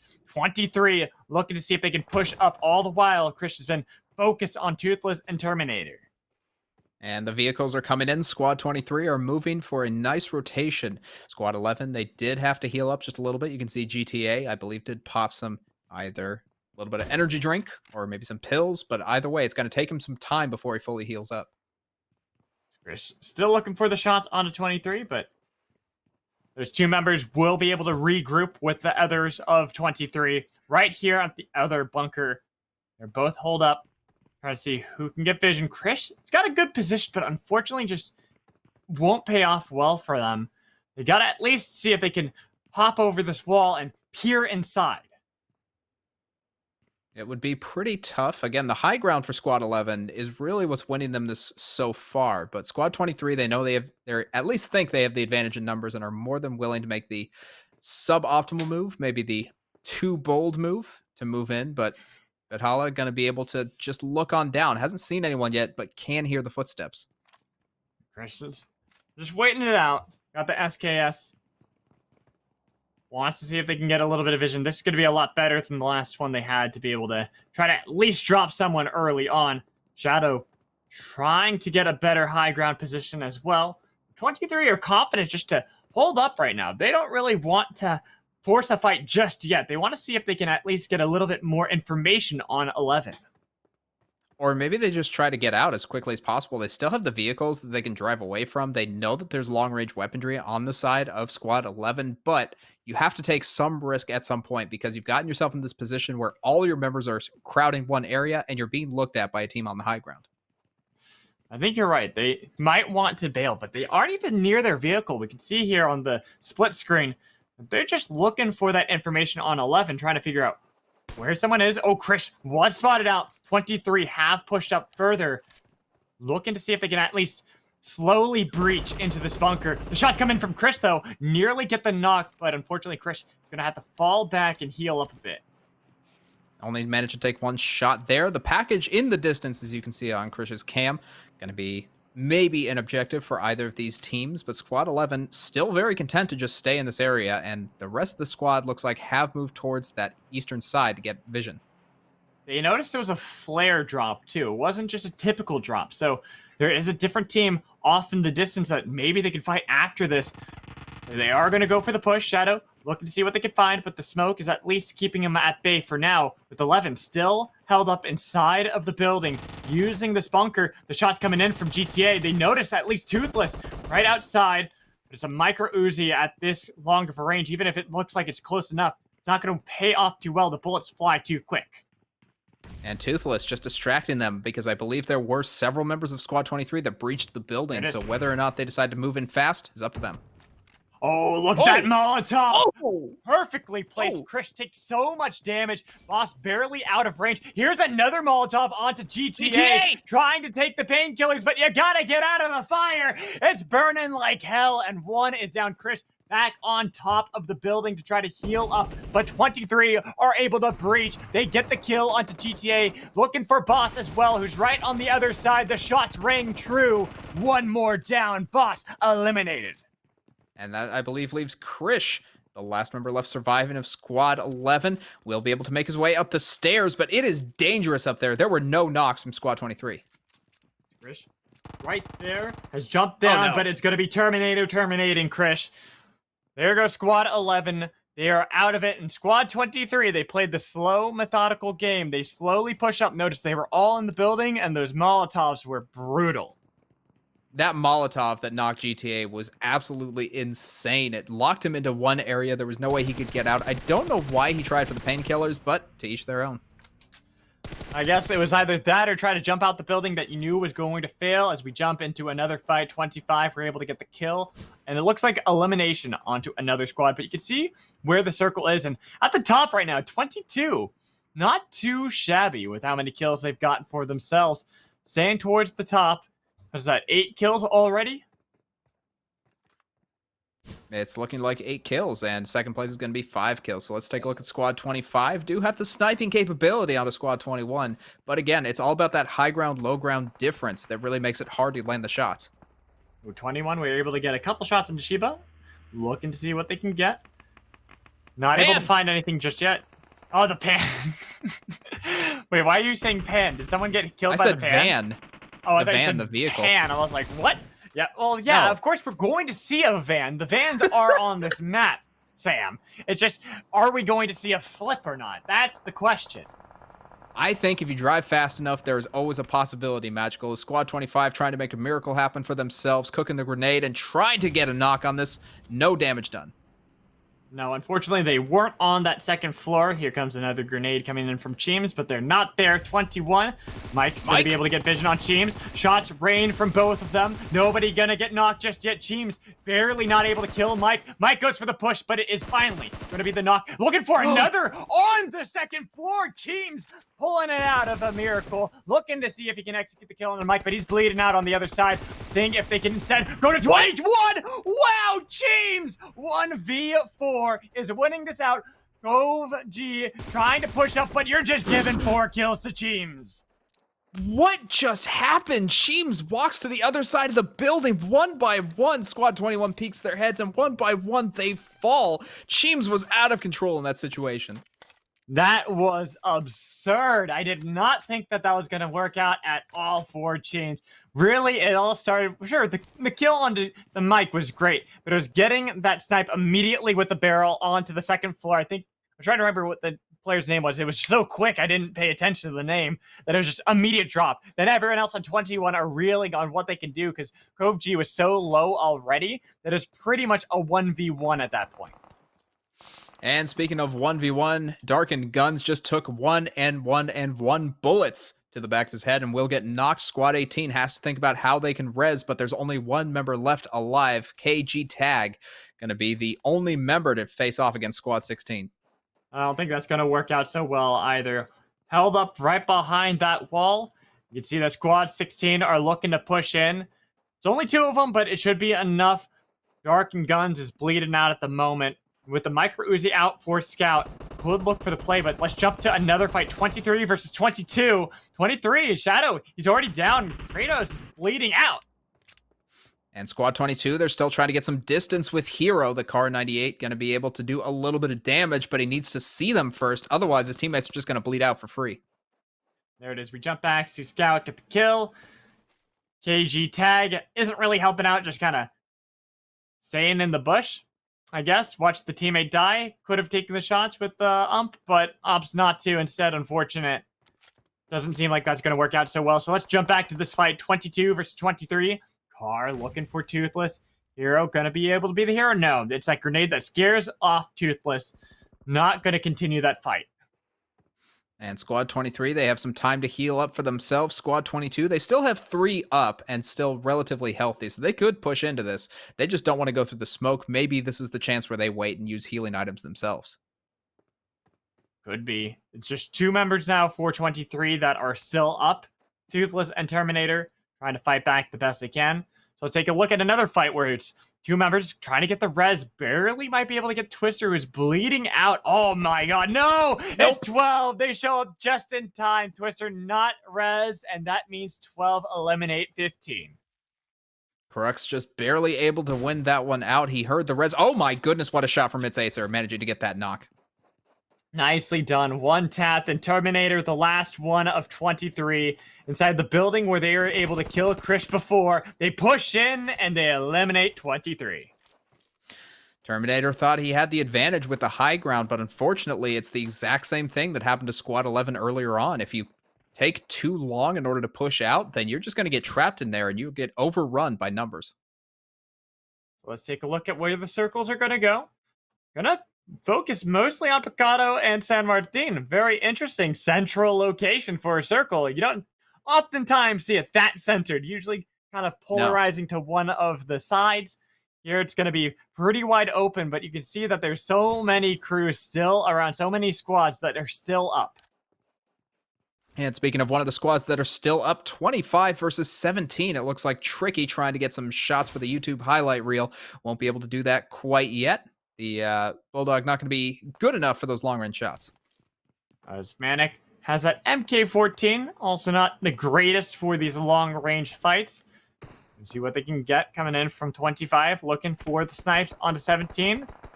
You realize that Manic's on the roof. Oh, you gotta spot him out there. Oh, no, he no. doesn't. Has to back off. Finally has spotted out that someone is on the roof, trying to at least heal up a bit, but I think you're still spotted by Manic. Manic pokes. And this isn't the first time, Magical, that we've seen a building versus someone with a hill for cover. And generally, more often than not, the building provides so much more in terms of the high ground advantage and the ability to do more in terms of damage for the side of Squad 17. So wisely, I think Squad 25 is going to back out of this one. They're trying to at least maybe even feign that they're leaving. They're barely within the zone, so it is going to keep them alive. But you can see the shots on Shiba there. We're trying to regroup with some other members, with teams right behind that little bit of a hill to work with. The car did explode, but it wasn't enough to actually get a knock. Not quite yet, but at the very least, Squad 25, they are split up in a 2 and 2. I don't know if Squad 17 knows that, or if they're just going to focus on the two that are currently separated forward. Feels Fez bad guy, trying his best to land shots, but it's just not happening yet. The cover's too good from Squad 17. He wants to get those snipes so bad, too. You can see it. Now that the one shot had missed, they realized that bad guy was still in the old location, and they took a couple more pock shots at him. 25 going to try to see if they can maybe get a better position. They have that truck to be able to work with, but they actually are going to drive out of the zone, so that way it's a longer distance, but it's safer, so they're not worried about the vehicle getting blown up. There's a lot more cover if they go outside the zone, and yes, they'll take a little bit of damage, but I believe they have enough healing within all of their inventories to not really worry about it so much. And maybe they try to get into this fight by going to the super high ground and get the advantage on Squad 17. Manic was looking for the shots onto teams, as Shiba still by the blown up vehicles. The wreckage is there, looking for the shots onto 17, but unfortunately, that is not a good position to be able to try to work your way back towards your team, since you don't have any vehicles to work with anymore. And you can see how much pressure Squad 25 is under. Maniac just able to land so many long-range shots. And even with the smoke out, whoa, there's a van on a hill. Hopefully it'll happen. You wanted to see the flip, didn't you? You were waiting for it to drive off that cliff and do a flip. Magical. Sometimes you just want something out of a day, you know? For me, that's a vehicle flip. Trust for me, you, it's whatever I very Varky much is. know. But it sometimes doesn't happen. Dreams don't always come true, and Squad 7's about to learn that the hard way. That they are. They don't have that best of a position in the big cliff that they have to work with right behind them. Squad 10, I think we were able to push a couple of them down that cliff and get some shots on a Sham. You can tell that Hero trying to get the shots back. Punishment is going to get knocked. Hopefully going to be able to get more, but it's going to be the other members of Squad 10 pushing and getting the executed kills on to 7.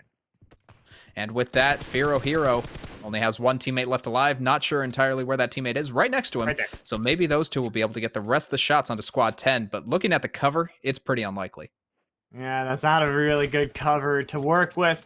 Looked for BAP, not able to get it. That gigantic rock is going to be able to keep 10 fairly safe for now. Outlaw had poked. That could have been the shot for Hero. Looks for it. Oh my! Does get the headshot onto Outlaw. That was an incredibly clean swipe coming in from Pharaoh Hero. Unbelievable that he was able to get the single knock. It doesn't mean a whole lot because the res is still going to come through, but it does waste a lot of inventory space and also healing items from Squad 10. You can see the circle pulling away now from San Martin and Picado. Starting to center around a little bit more towards just west of it, a little west of the junkyard, I mean. So it's going to force a lot of teams to have to deal with more of that open field and the giant hills that come with it. In an open field, Ned, gods, I was strong then. Bring me the stretcher. Are those memes dead? Wait a I minute. feel like they must be dead by now. Squad 13 just took the spot of Squad 10. Squad 10 were there on that hill, and Squad 13 showed up, killed them all, and now 7 are staring down 13.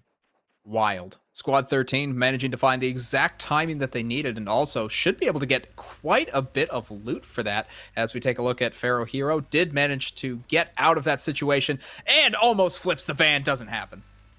Nearly does, but it does seem that Squad 7 instead are going to see if they can get a good position within the graveyard, keep themselves safe. You can see teams all the way down there, the bottom of this hill, working with the water treatment facility. See if they can maybe shoot at Squad 13 or holding up on this hill. You can see Daddy with the ghillie suit as well as the M16 going to be able to get some shots at reasonable range. Cheems, the human monster himself, going to be picking up some loot and also has the muscle car next to him. So a lot of options available to Squad 25 as they try to pick up the trophy that they won from the last fight. Indeed, and you talked about YouTube E-Tricky before, unfortunately got eliminated by James, who's got 8 kills in this game. You talked about being a monster, flexing that muscle with the muscle car right next to him. Looking to see if they can maybe fight against 13. They don't have that great of a position here since they are down below everyone else. There's the hills that 13 can work with, so they might have to see if they can push up into those hills themselves and be able to fight back. It will be important to get hill positioning, and especially positioning within the circle, because right now the circle is closing in. They're going to have to think about how they want to do this, because as you can see from the map, they are really far away from where they need to be. Exactly, everyone is. It's not even on the graveyard like I thought it was going to be either. It's going to Minas General. Everyone is going to have to see if they can play around that, instead go towards that little city that's kind of in that crater, the really awkward city that nobody tends to go to. Nope, because it's really tough to fight. As you can see, Squad 1 trying to get positioning onto Squad 25. Squad 6 also in the wings, might hear these footsteps and take their opportunity. If you're pushing in towards Squad 25, Squad 6 right there below them. I don't even think that they noticed that there's one member nearby. Actually, wait, just got eliminated. Never mind. There it is. Snipe God was able to find Isabel and kill off Squad 6. There was just no way that that was going to happen. So many members of Squad 1 who've pushed up to the high ground are going to be looking at Squad 13. They saw Squad 25 as well driving on by, but can he land the shots onto Dowd? That's the question. He does. That's one shot. At least one. More. Yeah, not going to be able to follow up any more damage, so Dowd's going to be able to get in there. You can see 25 driving on by, just going down Route 66, getting their kicks. However the song goes, I don't know. That's all I know from Is there a song? Because I feel like that's more of a saying than a song, but I wouldn't be surprised. Is it? I have no idea. I have no man. Idea. It could Where be did a that saying. come from? So I've never been to Route 66, and I would totally want to go to Route 66. Is Route 66 the road that goes from like California to Oklahoma or some random place like that? Something like that, yeah. It's a really long stretch of road. Yeah. I feel like I would be bored to tears after a couple hours. It's supposed to be, oh yeah, but it's supposed to be pretty historic, and there's supposed to be some really cool like scenery and stuff. So I don't know. I think I'd find it interesting. Yeah, could be. But you know what else is interesting is driving along a desert path as Squad 25 does manage to get the pickup truck, and we'll be moving on over to Squad 7, who have somehow kept alive this entire time, but it's looking pretty dire, this situation. Pharaoh Hero, the last member left alive. You can even see that it's not working out so well at the moment for Pharaoh Hero trying to get away. Wise One gets eliminated by Aspect, and we can even see Lovesick on the kill feed getting some knocks. There goes Daddy, too. More people. Pharaoh Hero. Hey, getting onto the kill board. Able to find the kill, but here comes a fight in from 25 and 13. Viper behind the rock. One more hit is all it is needed for 13 to be eliminated. And you can see the circle positioning very nice from Squad 25. Able to land some shots onto 7. Pharaoh Hero, I believe, goes down there. Yep, Cheems, the human machine, getting another kill. 11 kills, looking for another long-range one onto Aspect all the way across the circle, too. And you get those bullets to land. There it is! Teams was able to get yet another one, and that is outside of the play zone. 22, if they want to save Aspect, are going to have to take a lot of damage to do so. I swear, he has a different gun than is available in the game. Every time I use an M4, it goes about 20 meters before I can't land a single shot, but Cheems proving what a gun can do in the right hands. Sometimes that just be how it is, though. It's Squad 12 trying to get themselves within the circle. It's going to slowly start to push in onto them, and they're going to have to see if they can work their way towards 25 with teams on that squad. They have been absolutely insane so far, and they have a great position and an inside track towards the circle with nobody else besides 9 and 4 there. And it is closing in, so Squad 12 and 8 really have to think about how they can approach Squad 25. Squad 22, in the meanwhile, kind of happy to be south there. Looks like they still got some time before it starts closing in, so they're taking their time, and Sheba gonna be landing some shots. You're getting a lot of damage onto Lovesick, looking to make sure that they can confirm with a knock. Blackfitch down 2, looking to see if Comics is going to be the next one that they can target and lock down. 12, they're outside of the circle, and Comics, you got nowhere to go. Your life is ending. The circle might take you down, but Sheba should get the credit. And he very well does, managing to take out an entire squad by himself. I thought this was the Cheems show, but it looks like Squad 25 is all ready to take this one out and be stars in their own right.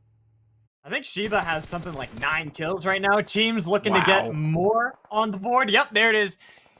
Javier is gone as well. Squad 1 outside of the zone.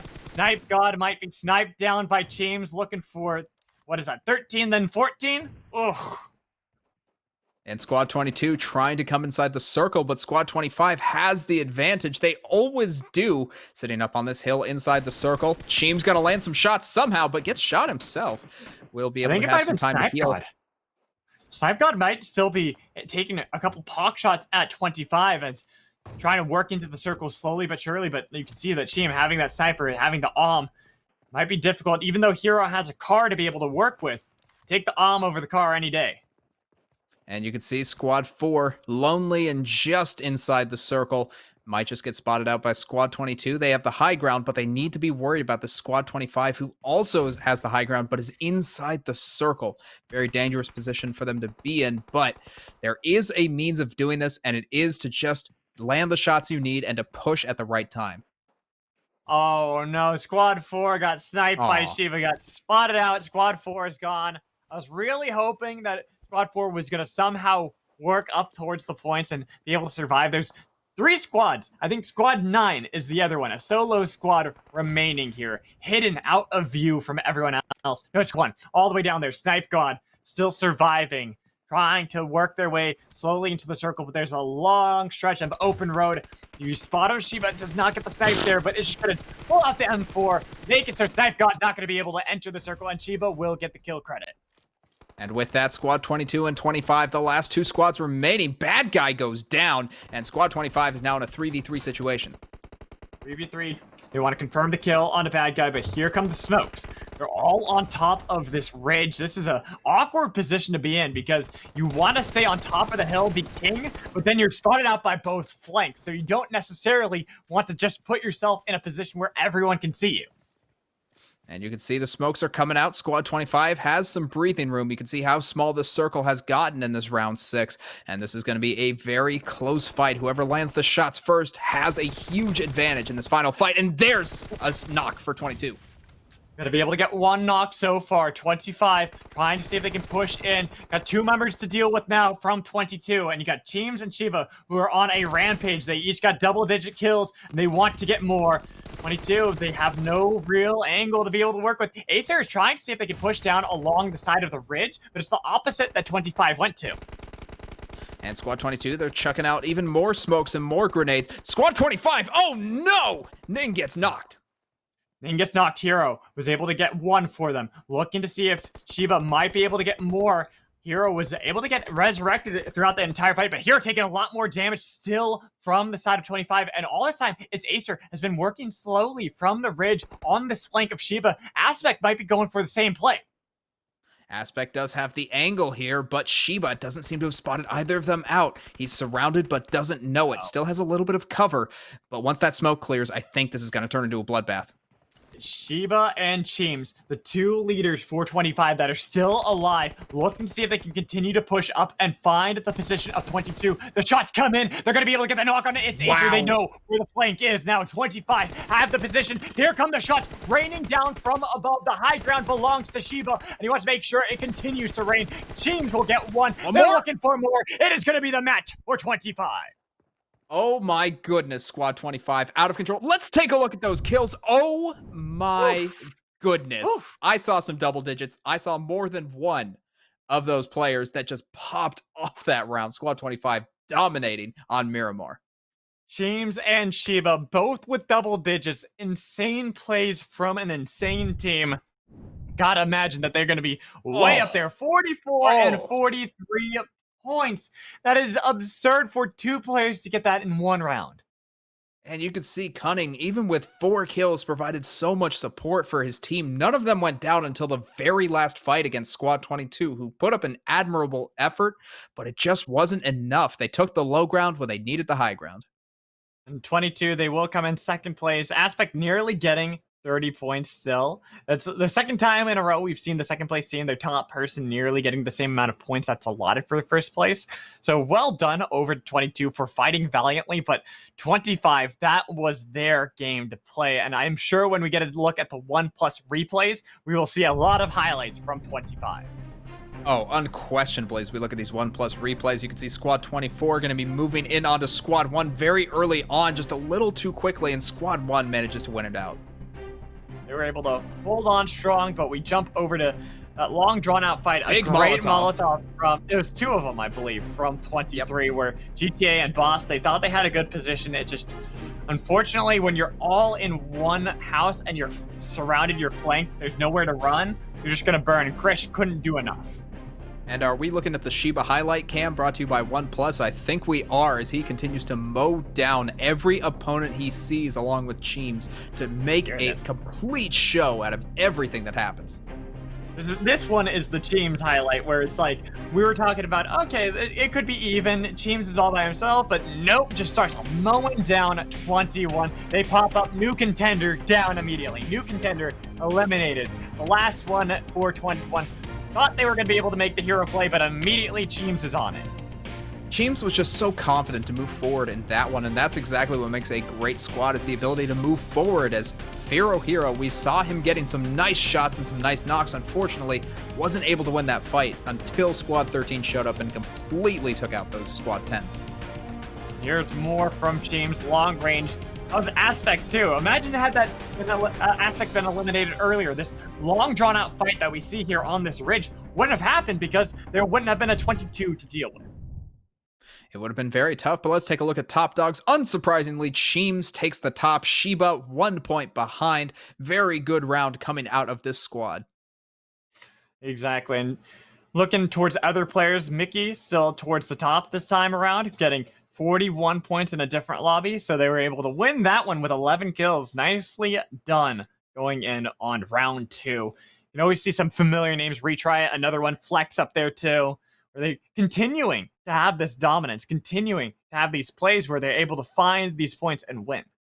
And it looks like Deathlord also able to do quite a bit, even if he wasn't the top earner on his team, or maybe he just got a really good second place. Hard to say, but let's take a look at snipers. Liquid Memory, a name we've more than familiarized ourselves with, getting 307.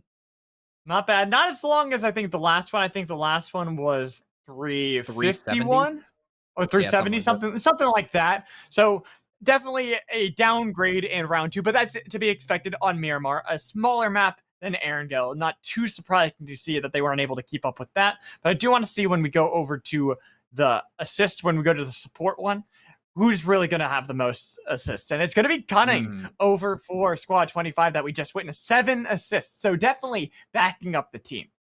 Well, also, you got to take a look at second and third. Cheems and Sheba of the same team tied second place to get 5 assists each. So not only were they helping the team, they were dominating everyone on the map. All right, my favorite, Track Stars. I want to see how far we've run in this one. Ran more than we did last time. 11 just booking it around the entirety of the desert, just running in circles pretty much. Definitely getting the right shoes on for that. Breadstick as well, almost getting 8,200 for himself. So really a lot of running on Miramar. I imagine that's the most we're going to see in the day between Erangel and Miramar. I can't imagine Sanhok having any more than that. Neither can I, but I do want to see it when we go over to Medic and see this stripe. If we have nearly as much healing. Wow. What? Wait. That's a lot of healing coming in from MP Sachin. 1,347 magical. That's 13 lives, essentially. 13 lives of healing that you just did in one round.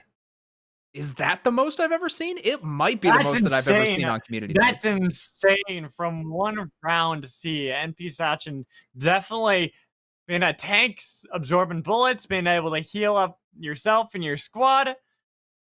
Wow, I'm blown away by that one. I haven't seen that before. That is way too much, but I need to see the overall cumulative score going up for tonight so far. And Retry tied with Flex in first place with 72. They're tied. That's the thing. We have to stress that they're tied because that means we did see that Retry was able to get more kills in the second round than Flex was, and we know that they're probably on the same team. So that means 2 first place finishes for them, right? They get 30 points. But then you have it where they both split evenly between kills in rounds 1 and 2 to make it so they're now tied going into round 3. That's nuts. Absolutely nuts. And if you're wondering why we don't have them tied on the position leader, it's because of the tiebreaker, as you can see in the bottom right of your screen, which is damage done. So Retry just barely winning that one out against Flex. Oof. Barely. We don't usually get to talk about that, the tiebreaker, where that's what it's going to break it down. So Flex might have to flex some more muscle going on to Sanhok and what they're going to be able to do. But right now, seeing a tie going into round 3, we haven't seen that before. It's pretty darn rare, but we do have to worry about what's going to change between all these teams. We're going from a large map to a small map, and that means a lot more close quarters combat, and we're going to have to see some new strategies coming out of these teams. Very, very small map. Round 3 will be on Sanhok. We're going to toss it to a break, and when we come back, we'll have more PUBG Mobile action. Alright, my name is Sean Cox, also known as Ironside in the game. We came out here to represent Phoenix Blaze. I'm a streamer on Facebook, and one of my supporters sent me the link. Found out about the event, and he was like, hey, we should meet up. So we both signed up. We met out here. I met my buddy Sterling through my stream, actually. He was asking me about settings and how he can improve his gameplay. He was actually pretty noob at the game at the time. He was playing with thumbs. I was like, man, you should add some fingers into that gameplay. I taught him how to play claw. Ironside, he puts out great content. He just lasers people from across the map. It's ridiculous. I messaged him. He told me what I need to do to change my setup so I can be a better shooter. I used to play only with my thumbs. Now he got me playing with 3 fingers. He's actually a really awesome dude. Now we're really good friends thanks to the game. When I first started streaming, I trying to get my knowledge back to the community, and people would hit me up and tell me how I helped them through situations in their life.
The 1+8! This thing feels so good. It's basically like I'm playing on smooth graphics. This looks like PC PUBG right here. Glides like butter. True 120 hertz gameplay. You're insane.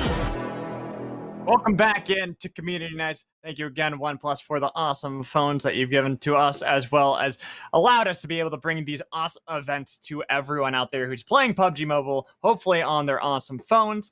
We'll see how everything is going to go. We've had 2 rounds already of amazing gameplay. We're going to have 2 more, but we'll start off on Sanhok. So, Sam, we look at Sanhok. We look at how small this map is. What do you want to see? You want to see a van flip? Didn't happen. I wanted to see Zarky. Nope. It didn't happen. What's going to happen in Sanhok? That's not going to happen. Every single squad drops in boot camp, and they fight it out. It's about a 5-minute round. Okay, no, that's actually realistic. So I want something that, like, if you said they were all going to go to docks and do that, I would then go, okay, only I would do that. I like the docks. Docks, I think, has some of the best loot, but nobody really drops docks. Boot camp, I could actually see there being a big old party and everyone, it's Electric Boogaloo Part 2, where they're all just going crazy. It could very well be the case. I mean, there's not really a whole lot of areas to drop on Sanhok, and especially considering how short the rounds are, like, you're probably going to have a 3 or 4 round game, considering the map here, unless they decide, every single team decides to be incredibly passive, which happens. But I'm going to hold out hope that that doesn't happen. I would be very surprised if that's going to happen, but before we get into round 3, let's hear it from Powerbang one more time. What's up, guys? It's Powerbang. I want to give a huge shout out to OnePlus for sponsoring and supporting the Super League Community Nights, where we all play PUBG Mobile with one another. This is happening in a community like yours all around the country. So if you're a Power OnePlus user like me, whether it's on the 7 Pro, the 7T, or even the 7T Pro 5G McLaren that I'm rocking right now, you know OnePlus has you covered. The second I started using one of their devices, the frame drops were gone, the lag was gone, and I was shooting straighter than ever. So big shouts to OnePlus for sponsoring this event, and thanks to them for supporting mobile gamers everywhere. Thanks again, Powerbang. We are all on the plane. We are loading up onto Sanhok, round 3 of Community Nights.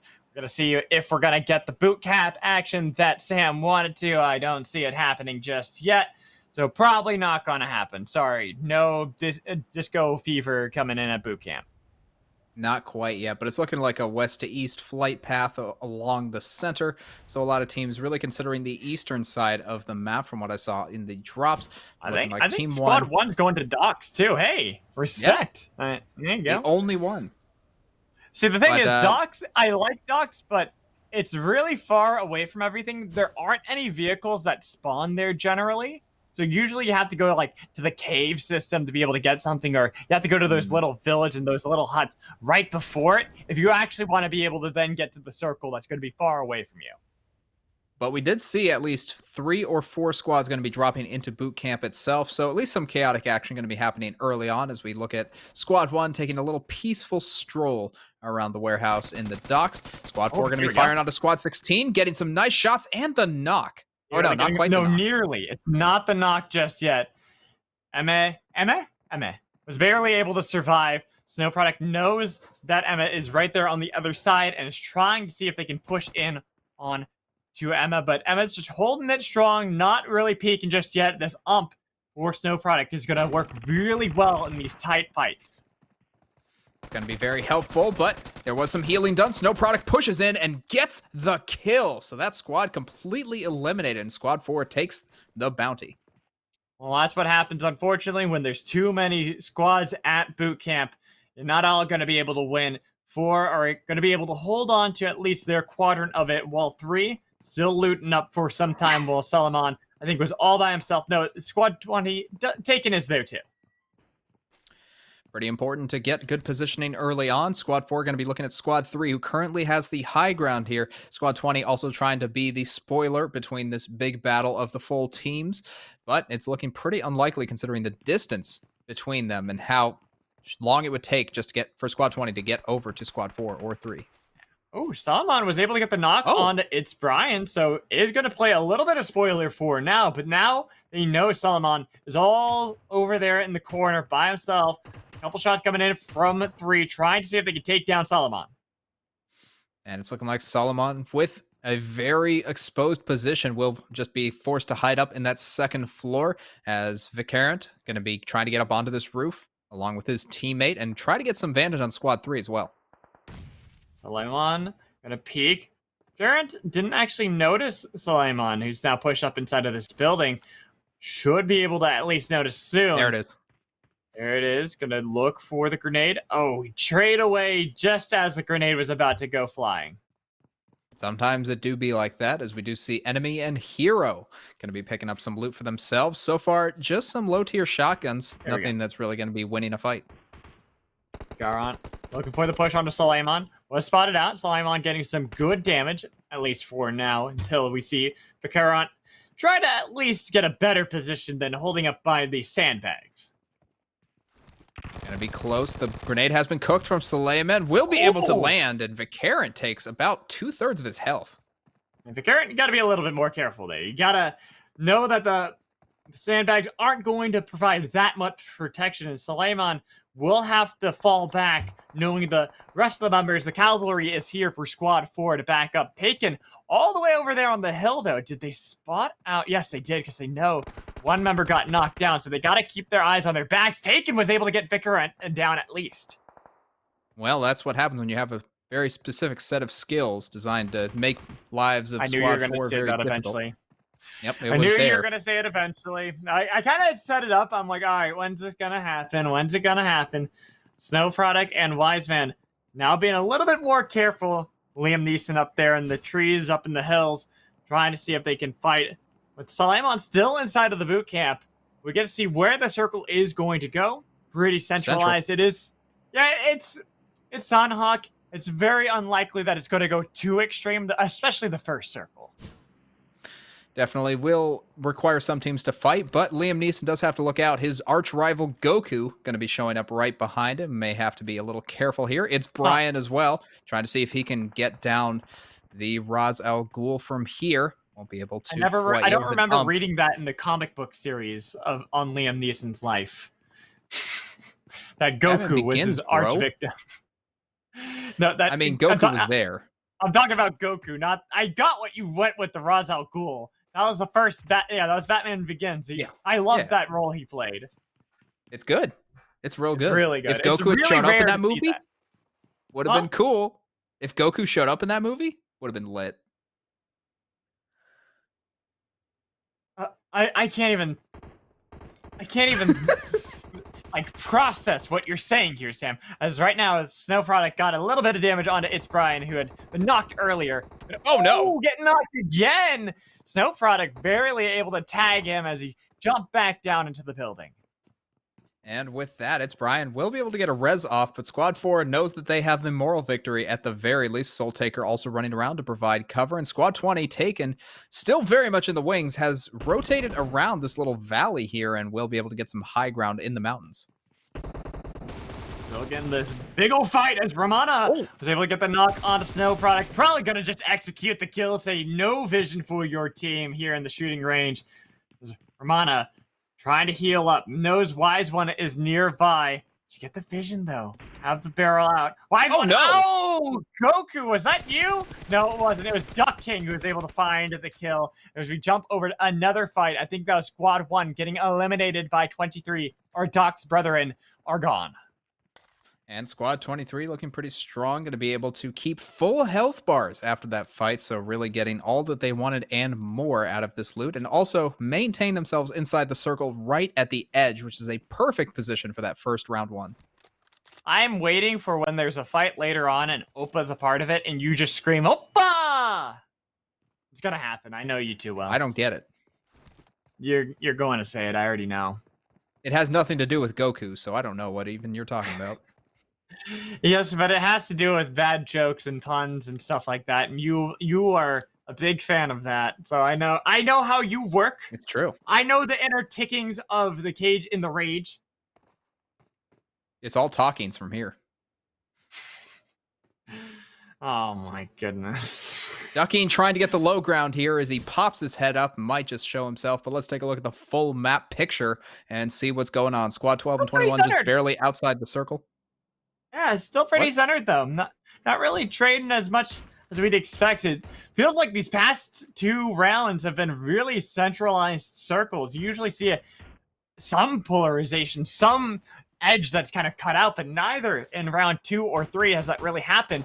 22 against 23, the shots coming in. Oh, was able to get the knock onto one up there on the hill. Pretty nice shots coming in from long range. Kevin GS going to be able to land a couple more to follow that up. Squad 23 finds themselves in trouble, and I like the spread coming out of Squad 22. They're close enough to help, but also close enough to get shot as Alexis goes down. You see Kevin still maintaining a little bit of pressure. Should be the res there. Well, actually, no, they're not going to be able to res. I just realized that both the Mighty Rooster and Alexis are both down. So 22. Yeah, you ever try to res someone when you're knocked? Because I got to tell you, it does not work particularly well. I mean, you're both kind of just chilling, having a good time. It's hard when you're relaxing, when you're both relaxing, to get the other person motivated. You're like, you should get up. But then they're like, well, why don't you get up? And you're like, well, I'm just relaxing. They're like, I'm not going to get up unless you get up. So it just doesn't work. Squad 23 trying to make it work themselves, trying to get the final shots onto Squad 22 and finish the squad off for good, but it's just not happening with that rock for cover as we switch on over to Squad 4 versus Squad 3. This fight has been going on the entire round, Magical. Back to the boot camp. We're still seeing them fight. Duck King is still there, still working that edge, still looking to see who we can pick off, but you can see, unfortunately, 4-4, only having 2 of the 4 left. Wise One and IJBM are the only ones remaining. Well, it looks like Squad 3 still have, I think, 3 people to work with. Still have No, 4. more than They have enough. 4. Yep, all 4. So really, they can win this one. They just need to be very cautious about it and watch out for Wise One just kind of peeking out on the bottom. They're not gonna take the bait, though. They're pretty comfortable where they are. They don't really need to go anywhere. They're well within the circle at the moment.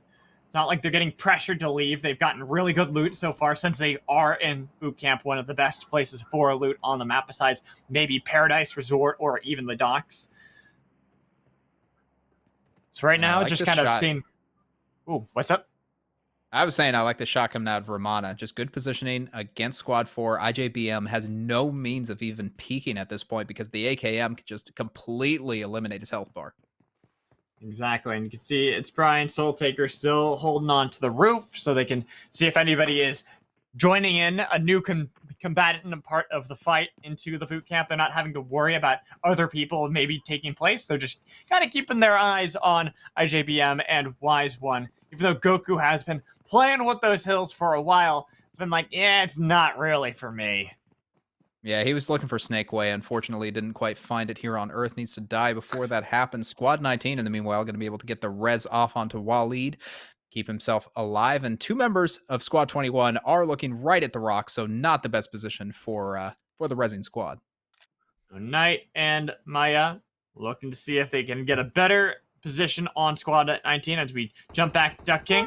Does he want to take place? Does he want to take part? They got the damage onto Wise One. I think Wise One actually got knocked. Duck King, you gotta push up. Wait a minute.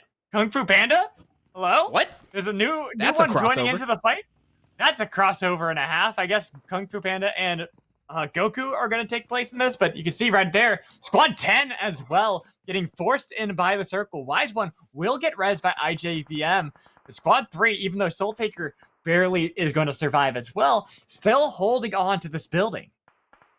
And Kung Fu Panda actually goes down. JP47 lands the shots and eliminates any possibility of Jack Black. And we look there, IJBM tried to push into the building of Squad 3, but they hold it too strong. Here's Wise One, knocked down by Romana. Squad 4 finally have been eliminated. They were holding on for so long. Oh, no. But here's Duck King, Soul Taker. You thought that everyone was gone, but Squad 11 has not left. And Squad 10 is just arriving, Ducking just being the thorn in their side for the moment. Dark Guns trying to get a little bit of advantage, but unfortunately just can't find Ducking. Very good positioning coming out of the Crouch Master himself of 11. Finally, Squad 3 lose a member. Soul Taker was eliminated by Duck King, who's still maintaining a presence in the boot camp, not leaving at all. Massive respect to the solo player, the solo person from Squad 11, still fighting against Squad 3, and soon, gotta imagine, Squad 10 are going to enter the camp, and they're going to also fight. But they had to have heard the shots that were coming out of boot camp. They know there are people there. And as Goku continues to be on the outside, the circle seems to very much support this boot camp fight and centralize a little bit. Well, actually, perfect center as I'm looking at this. I would take that as a compliment to know that Goku finds my fight so interesting that he's joined the audience. Do you think Goku would be a good audience member or a bad one? Because I feel like anytime I watch Dragon Ball Super... Probably terrible. I'd imagine just be one of those, like the backseat drivers, but with fighting. Yeah. That's how I'd and he's imagine just Goku would be. Yeah. Not great, but he has sniper shots. He's got the crate right over there. He's trying to take a look, but not going to go for it himself. And he's got this M24 to be able to work with as well. So he does have pretty good sniping capabilities if you wanted to continue to watch that fight in the boot camp, but not actually going to. You can see on the kill feed, Knight was able to get a kill onto Alpha Carnivore. That is a great name. You can see all the way up on the hill, Squad 7. That's Omega Hunter trying to see if they can get a flank onto Squad 10. But that's not really the squad you want to flank right now. Meliodas has found Squad 5 held up here in this little tower. Looking for the cooked grenade. Tossing that in there.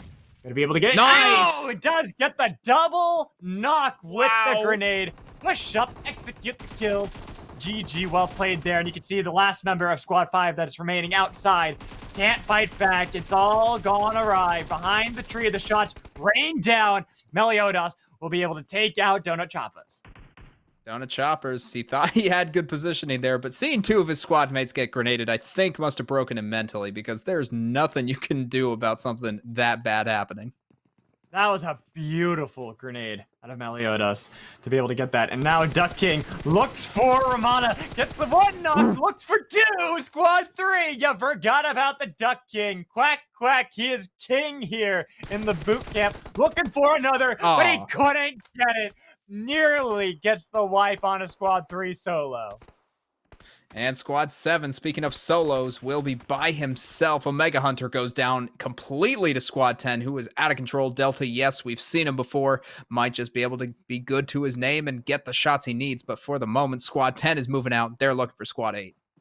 Rolling out, trying to see if they can continue to hold these hills that Goku had held before outside of the boot camp. Squad 8 are a good distance off. I don't know if they know that Squad 8 is all the way down there. They might just be looking for a better position.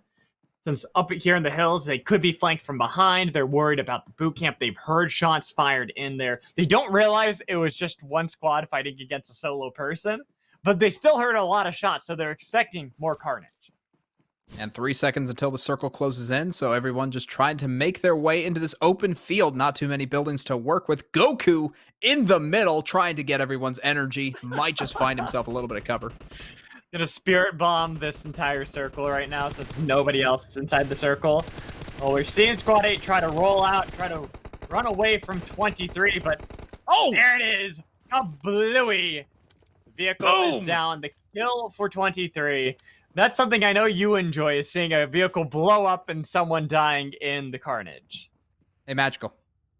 What up? Opa! There it is. I waited, though. Knew it was I had going opportunities. To happen. I knew it was going to happen. I said it before. I warned everyone out there listening, so they knew that it was going to happen. But it happened anyways, and right now we see Goku still in the center of the circle. Squad 10 and 7 taking a couple of shots at each other. Meliodas had a good grenade before, tried to see if he can get the Molotov this time. It didn't work. Yes, was able to get right behind the wall. You'd imagine in these wooden shacks that they would burn down. But Deadshot, looking for the Deadshot on the Vayne. Delta and Vayne still behind the wall. Deadeye finding the Deadeye all the way at range. Ooh. 23 get one knock, but Deadshot unfortunately does get knocked. JP trying to make the push onto Squad 7. We're still holding up in this little village. Trying to see if they can at least get the Reds onto Deadshot. And now Squad 7 find themselves in a very difficult position. Meliodas trying to move in and get the shots, but the peaks just aren't happening for him. Squad 10, JP 47. He gets both of them. Done. What a push coming in from JP. Pushing in, gets the 2 kills. Eliminates Squad 7. Squad 10 can now hold the village. They're going to all be able to heal back up, and they're going to continue their fight against 23. The shots from Deadeye continuing at that namesake for himself. Trying to get a couple more shots. He almost got the knock onto one of the members of Squad 23. Just a couple more would have done it, but the M4, a fickle mistress, doesn't allow for that. Let's take a look at these standings right now. JP47, 6 kills this game, tied with Fez BNH. Doing pretty well. Meliodas at 5. We jump back into battle. Unfortunately, Kelly Toro eliminated out of the battle. 14 still crawling. Sona Queen trying to make the push into 24, but you just cannot. Not when they have the high ground like that. And with it, 24 have been eliminated. And the ghillie suit. You can't forget about the tactical advantage you get from looking like the grass that surrounds you. That is true. Especially on Sunhawk. Doesn't work out so well for 14, unfortunately, when you're going up against people who have a ghillie suit, and 24 can easily do that. Dead shot.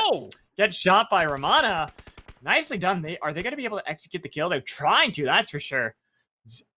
See Deadshot bleeding out pretty fast. Romana was also knocked down by the team, so it might just be a trade for trade. See if Romana's going to be able to get res and then Deadshot by Deadeye. Yes, it is going to just be a trade. No, they did get to Deadshot pretty late. JP continuing to rain down onto Squad 3, who have had to leave boot camp finally. The circle not favoring that area. Looks like they did manage to get Will Smith up just in time, and that will allow them just a little bit more. Nice shots onto Squad 3, and that's going to be an elimination for Squad 10. One more gone for Squad 3. It's Brian, this time joining the grave with his teammate from earlier. Romana and Dark and Gun still holding on to the hill, but Squad 10 feel confident. They're going for the push onto the hill. They got a lot of rocks and a lot of room to be able to make up. And against all odds, Goku still very much alive. He's been solo the entire game, but you know what? He just found the Dragon Balls, and his wish was to win this round. Let's see how strong the Dragon is. Otherwise, Squad 23 is probably going to take him out pretty soon. Yeah, you see, I think one squad was getting eliminated by the play zone. Goku for the shots. 24, there it is. Going to be able to get the knock on a snatched him away, but JP was able to turn it around as well. Goku is gone. Losing another member over towards this squad as we only have 4 more squads remaining, 9 players alive. Squad 3 under huge pressure from Squad 10. They're going to be pushing up against the rock. Very low health bars for Squad 3, but they managed to get a knock. There's Meliodas getting knocked himself, and 2 members of Squad 3 continue to melt Squad 10. Look at that. Romana got so much work done, but unfortunately, Dark and Guns is too low. Tries to get the shots onto Deadeye. Couldn't make the miracle happen. Squad 10 are going to survive. Romana and the rest of Squad 3 are gone. But the circle's closing in, and Squad 10 still very much outside. Might be under pressure from Bin, the last remaining member of Squad 23. You got 23 and 24. Both teams not with the full squad up. 10 barely keeping every single member alive. All of them, I think, are going to be res and be able to heal up from that fight, which is going to be devastating for 23 and 24. They would have loved to have had that full squad eliminated. Would have been quite nice as Squad 24 looking from the outside onto Squad 10 as well. They will have to move inside the circle as they are the squad of 2 versus Squad 10. And there's a knock from a grenade. Very nice from Aspect. That is revenge from earlier. Pretty much Karma getting back at Meliodas for that great grenade that he was able to get. Now going to be eliminated. As you can see, Ben trying to make the push solo against the members of Squad 10. JP just holding up. Prone finally going to be able to push up.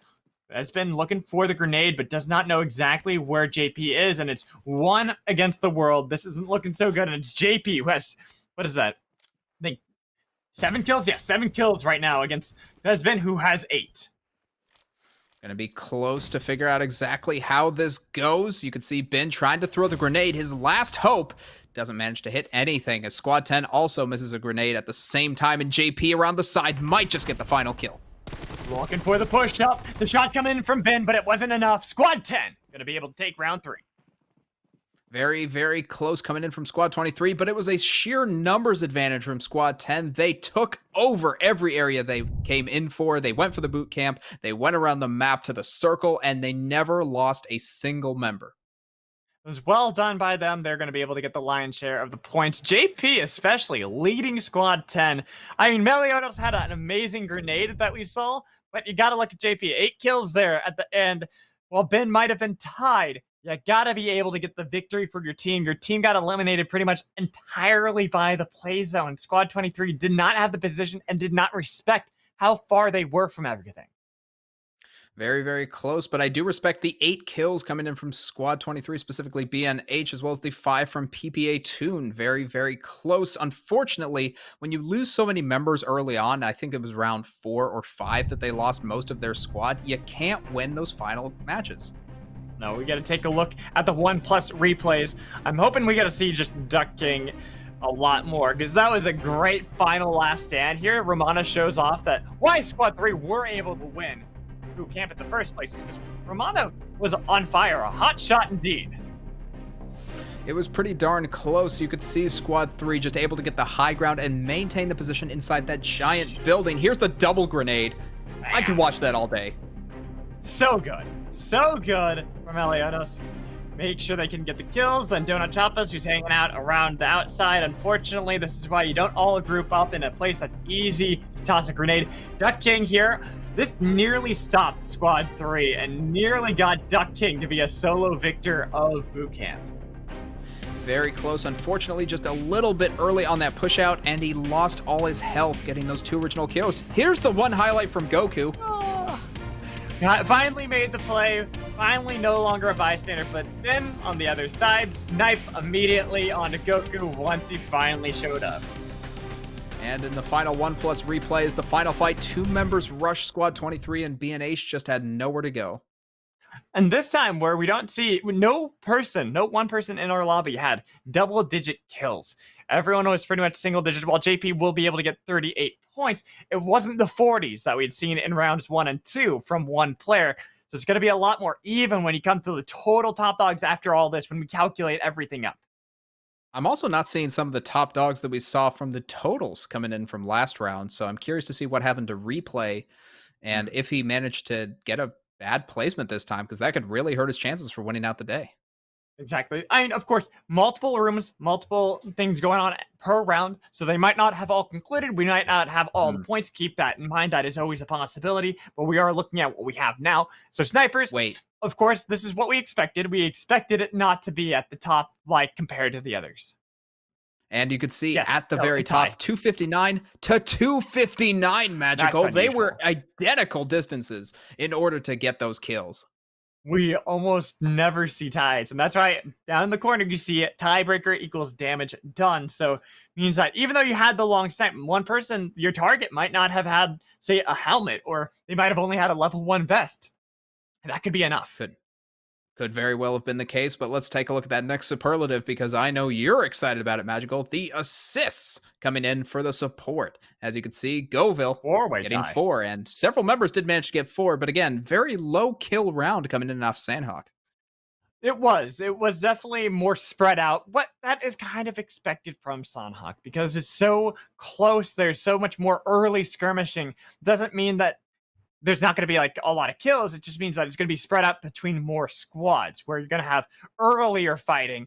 And then eventually it's not just one squad dominating the entire time because they have really good position. Everyone just got a bunch of kills spread out across the board. Well, let's take a look at them track stars, because I'm curious to see how far people were running.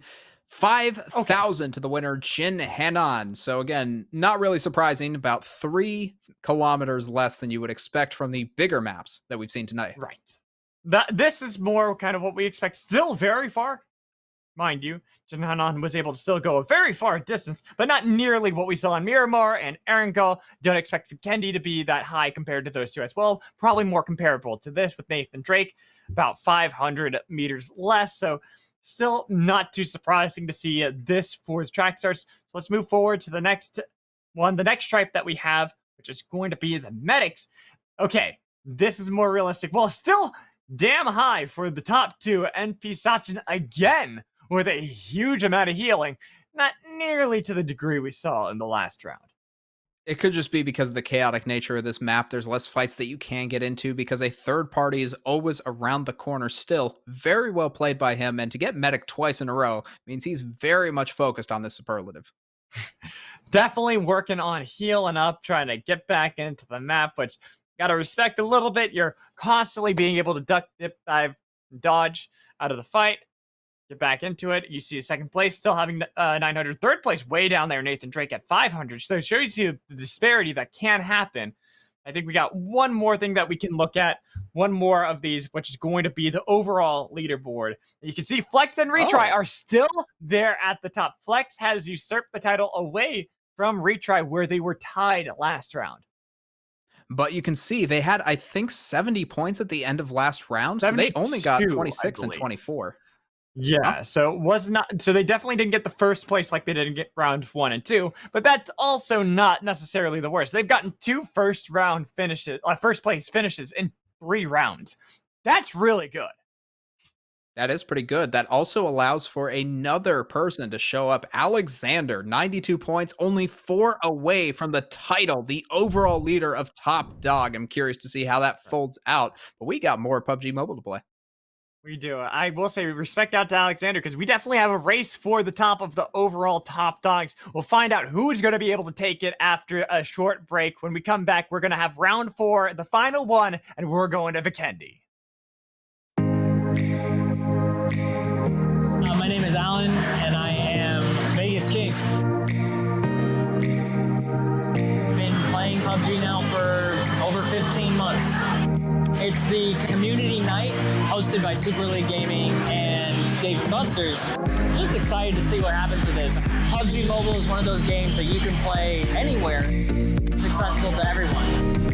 It's more unifying than any other platform I've been on in terms of gaming. One of my teammates, Zenly, we have a lot of experience working on our dynamics, working on our strategies, our tactics. I'm not about getting the solo dub. I like the feeling of having that synergy with my team and using that to overcome the opposition. The way that you synergize with your team, the strats that you just do second nature because you guys know each other and how each other play, that's what makes a team amazing. There are a lot of pro teams out there. If you look at the individual players, they're not that remarkable, but if you look at the things that those teams do, you're just blown away, and it's because of their teamwork. Community in PUBG Mobile is everything to me. I had no interest when I started playing PUBG Mobile and being involved in anything more because I didn't think there was anything more.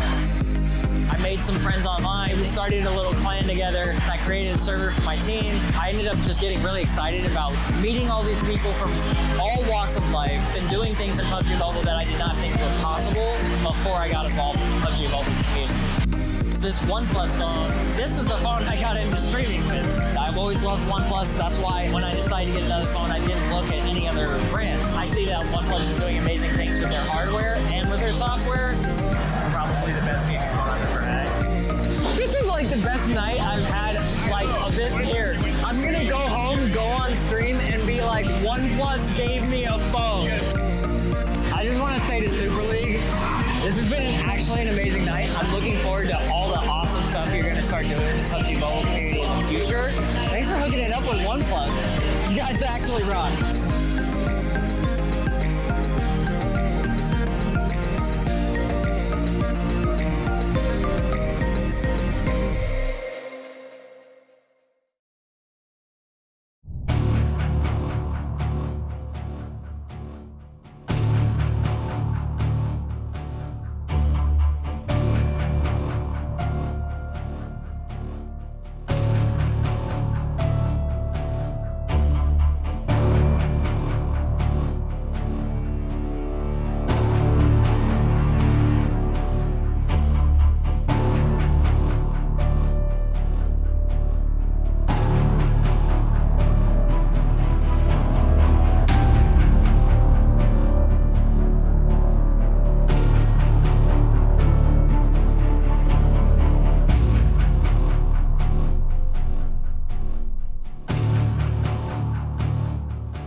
What's his new phone? The OnePlus 8! This thing feels so good. It's basically like I'm playing on smooth graphic. This looks like PC PUBG right here. Glides like butter. True 120 hertz gameplay. You're insane.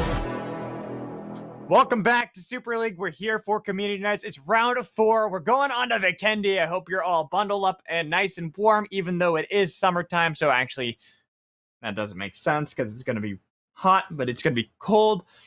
It worked somehow. We're going to somewhere where there's a lot of snow. It should be really exciting. You can see right there on your screen, Vikendi. Sam was just looking at me as I struggled to try to make sense of what I was saying the entire time. But Sam, talk to me about Vikendi. Vikendi is a much smaller map than you would expect on Erangel and Miramar, but still bigger than Sandhawk. It also has a very snowy sort of presence, as Alex did very deftly indicate. And also there are a lot of choke points. Don't forget eloquently. Eloquently. We could use that word if we wanted to. But there's a lot of choke points. And I'm trying to think of more fancy words to say of how great I'm doing right now, because you can tell I'm great with my words. I get to talk for a living. Yeah, but you're not a rapper. Well, some people call me one, but I'm not. But I'm not a rapper. Anyways, talking Sick about reference. PUBG Mobile here. We're talking about PUBG Mobile, Sam. So you liked the stairs. We had the awesome Molotov play that we saw from the highlights from last month. Hopefully we'll get a lot more exciting plays this month and this round, because this is going to be really interesting, as it will right now we have, what was it, like a 3-way race for first place of the top dogs. I'm excited to see what's going to happen in this 4th round. So let's jump on into the map.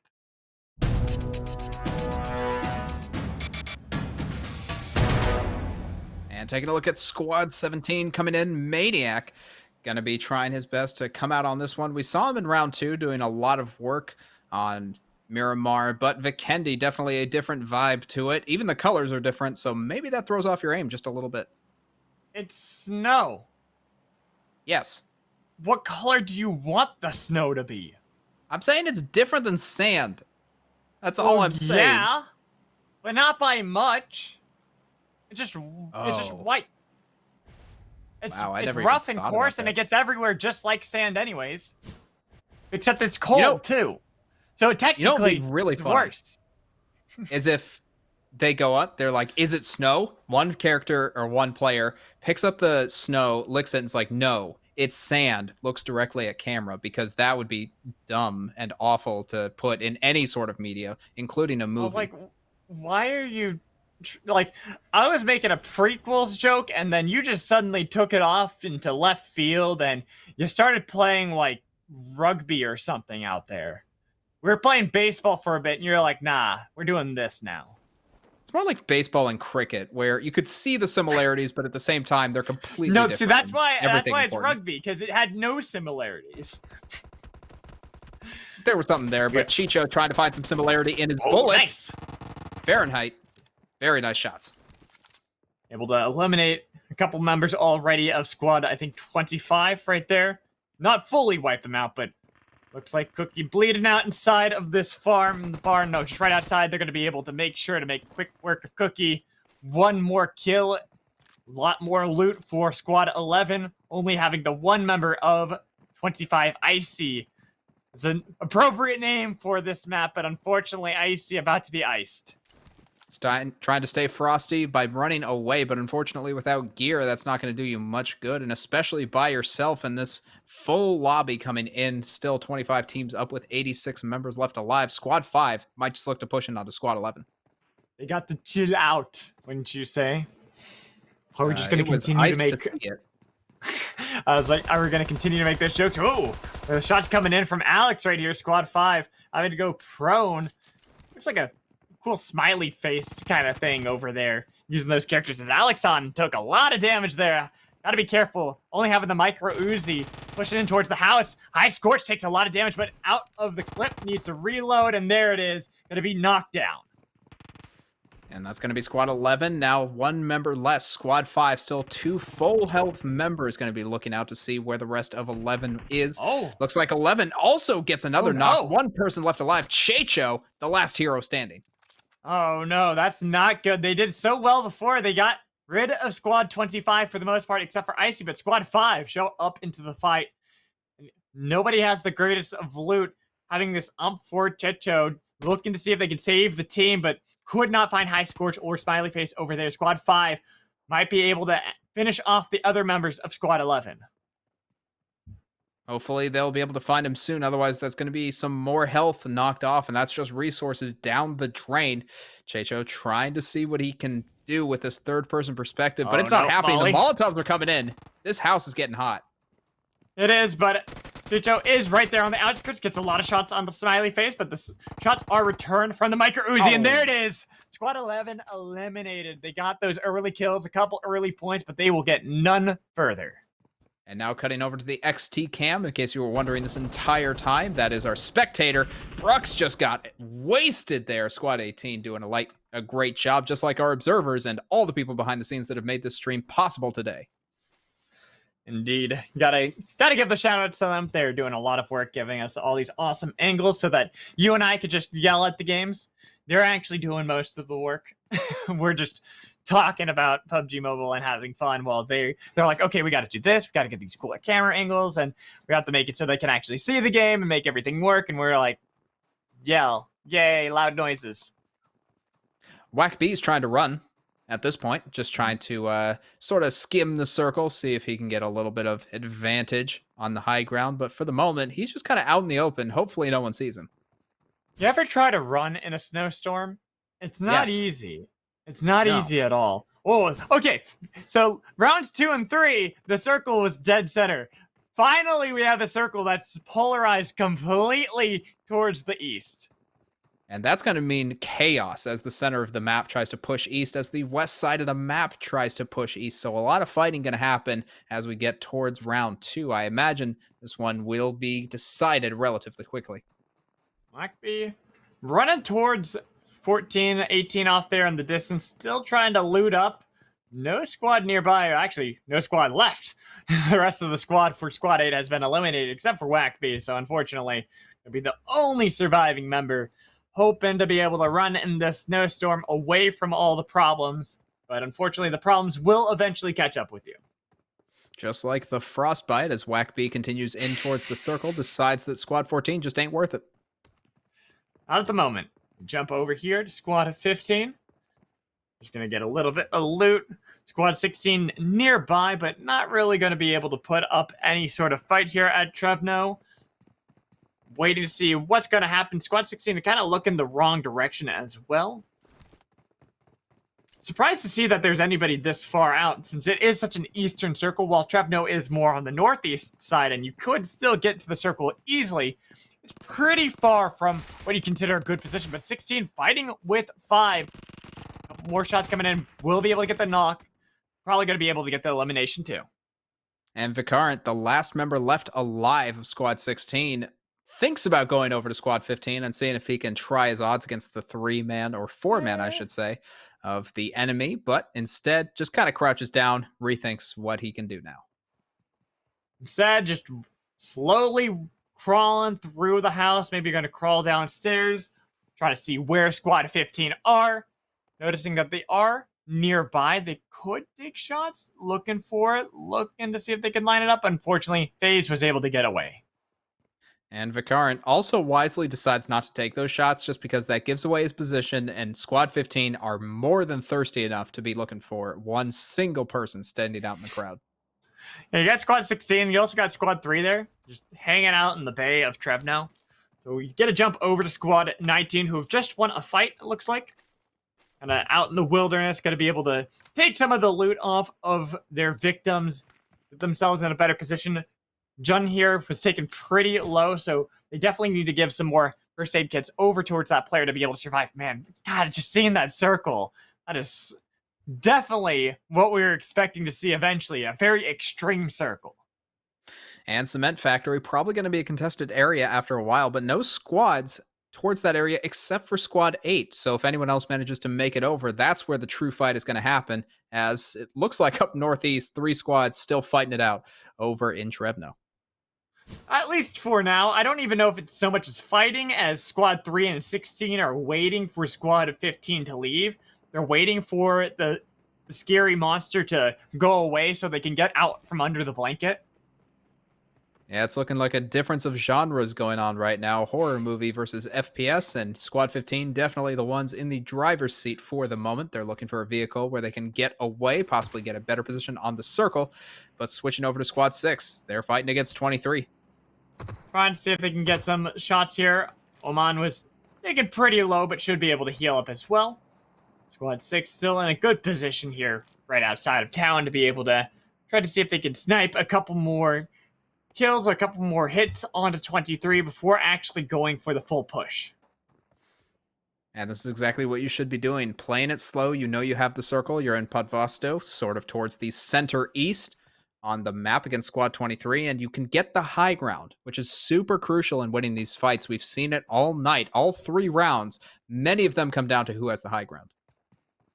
Always is. It always does come down to that. You just get a little bit of an advantage of being able to see your opponent first.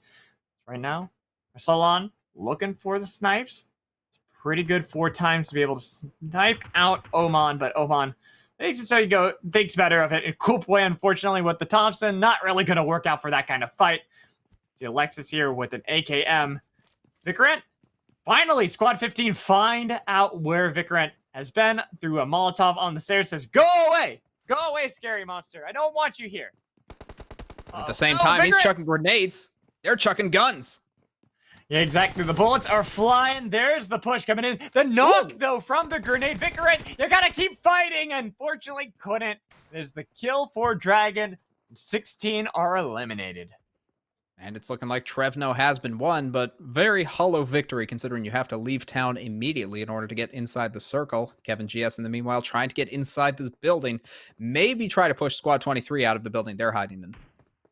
Exactly. They finally pushed up into Podvosto. Going to be able to contest a little bit as 12 hanging on the outskirts as well. Coming from the same direction that Squad 16 had. It means 23, who've been in this town a lot longer, they're the ones who have the advantage over both. You can see Kevin just trying to look out, trying to get information for his team more than get the push at the moment. You can see his gear not particularly good. Level 2 helmet, vest, and level 1 backpack. Meanwhile, Squad 21 fighting Squad 14. This is looking a little advantageous for Squad 21, considering they're on the outside. It's 14. They're up in the attic, trying to see if they can at least get a bit better information on where 21 are. They know they're surrounded. They know it's not going to be the best to fight for them. They only have 1 member downstairs. They're slowly trying to see if they can push in. And even if they peek out from those windows of the attic, it's not like they can get that great a vision. Squad 19, hello! Oh no, that's 18, just pop up. Dark Phoenix going to get a couple of shots onto them, but not going to be able to get any kills. 14, take this as their opportunity to push out. And the final member of Squad 21 seems to be running in from the outside of the circle. Dark Phoenix and company also outside the circle for the moment, trying to get in onto Squad 14, who have left the building. They just need to land the shots first. Instead, they pick up a vehicle and they get out. Here come the shots in. Javier, not realizing that Arslan was just taking pot shots, but unfortunately, Arslan did not have the best aim. Couldn't actually finalize anything. Oman was like, oh, you're shooting him, I'll shoot you. And Squad 21, they have decided to abandon Squad 14 in that fight and instead have just gone inside the circle. If they look out on the lake, they might be able to see the lone member. They might, but they instead want to be able to get kills. They look behind them, remember the squad that was inside of that attic, and says, well, they're probably not in the circle fully yet, are they? If they are, they're going to have to swim across the river. And who would swim across the river in this temperature? It's way too cold for any reasonable person to want to swim. In this economy, I think not. You really do have to think about all the factors when you're trying to swim. How does the economy have anything to do with the weather? Swim shorts are expensive, Alex. I don't know if you know that, but prices have really gone up in the summertime. I guess I just use my gym shorts, so I don't really know. But there's going to be the shots in as Alpha Carnivore has been executed. Devil in Hell still hiding behind the tree, not wanting to push up. Unfortunately for Squad 14, while 1 member was able to sail across the river to new hopes and new horizons, Devil in Hell was left behind. And with that, Squad 21 just going to be looking out, seeing if they can get the final member. And Squad 18 also on the horizon. I don't know how far away they are from the lake, but Squad 23 will be firing on 13 in the meanwhile. At least was able to get a lot of damage. KG Tag does need to get resurrected and revived if they want to keep the full squad up. Joj, unfortunately, you're poking out. And there it is. Squad Wiper was able to get the knock. So 2 members now still hold up there 4-13. One was able to get resurrected and heal back up a little bit. It's not going to be enough to really fight back. It's Demon, not Oman, who was able to push up and get a kill and execute another squad. And with that, Squad 14 going to be looking at what they can do on the XT cam. They do manage to pick up a boat, but I don't know how helpful that's going to be considering how eastern the circle is. They're going to be running out of a lot of water space as this game goes on. Donut choppers. You saw them. SLR in hand. Come on, just start shooting away. Ducks in a barrel. You can easily take them out. Are there ducks in a barrel? Is that what they call them? I feel like ducks in a barrel will just get out. You know, they have agency. I mean, if you don't have a lid on the barrel, yes. That's a good point. I mean, it depends how tightly you seal the barrel because, again, ducks, very aggressive, as we saw from ducking in the last round. This is true, especially a king of ducks. But here come the shots in from Squad 14. Devil in Hell has the boat. Gonna bail out of there, try to get the teammate, maybe help out with a couple of shots. As Panku Patel has been separated from 14 this entire time on the other side of the river. So we do hop back in to Bodvosto. To Demon, waiting for Joj around the corner. Looking to see if they can peek with M4. Joj, no! An unfortunate peek again. Joj, second time. This time will be punished. As Donut Choppers continues to look for the kills on a Squad 19 in the river. I believe he did get a knock there. D-Man does, in fact, confirm the kill on Joj back there. But Squad 14, they do need to eventually find their way across this river. They do have a boat. They have the boat. Remember that. So they can easily, and that's what I'm saying. Why would you swim in the river in this kind of temperature when you have a boat? It'd be a very tough argument to make. Squad 19, however, did manage to get across, so at the very least, it's proven to be possible, Alex, and I think that more than anything is necessary in this situation.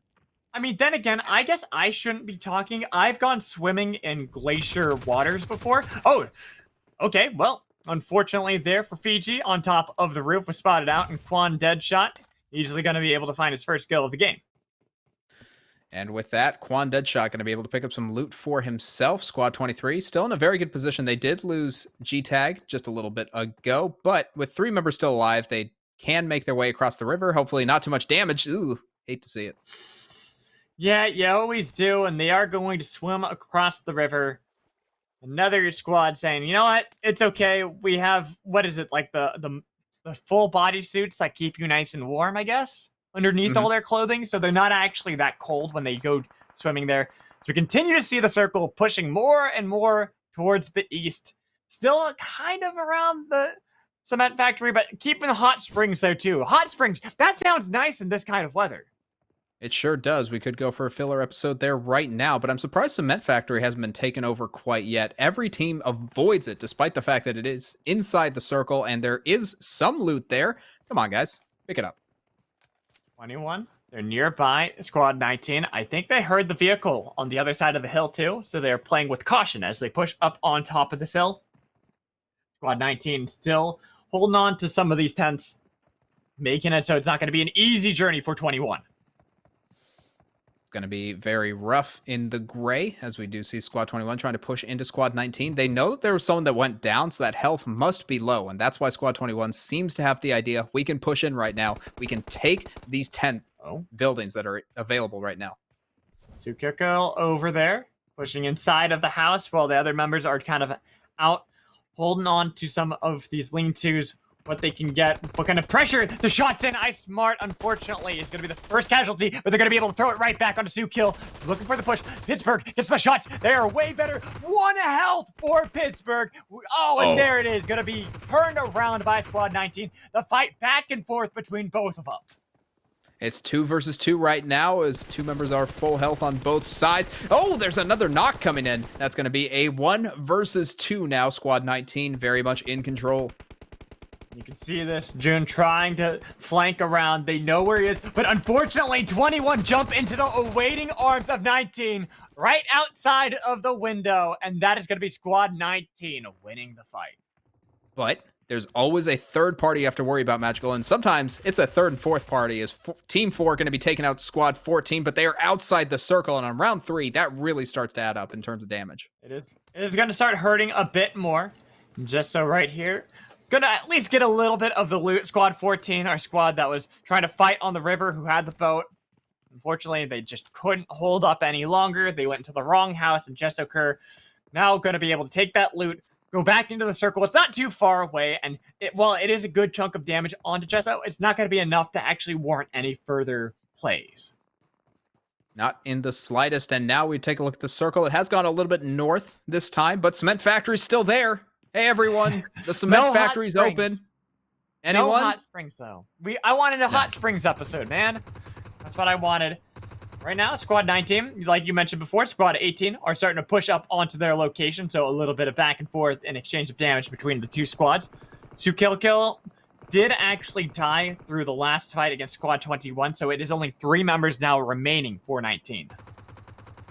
Squad 19 feeling pretty confident, but at the same time, they do have to run away from Squad 23 because they cannot take it with their numbers. Squad 15, and meanwhile, fighting against Squad 7. Shots do land onto Devim, and he's forced to use a first aid kit. Gonna be able to heal up as Squad 7 still pushing up. They know Devim had to heal, and they already know they got the knock onto one Snow Product. Looking to see what they can get.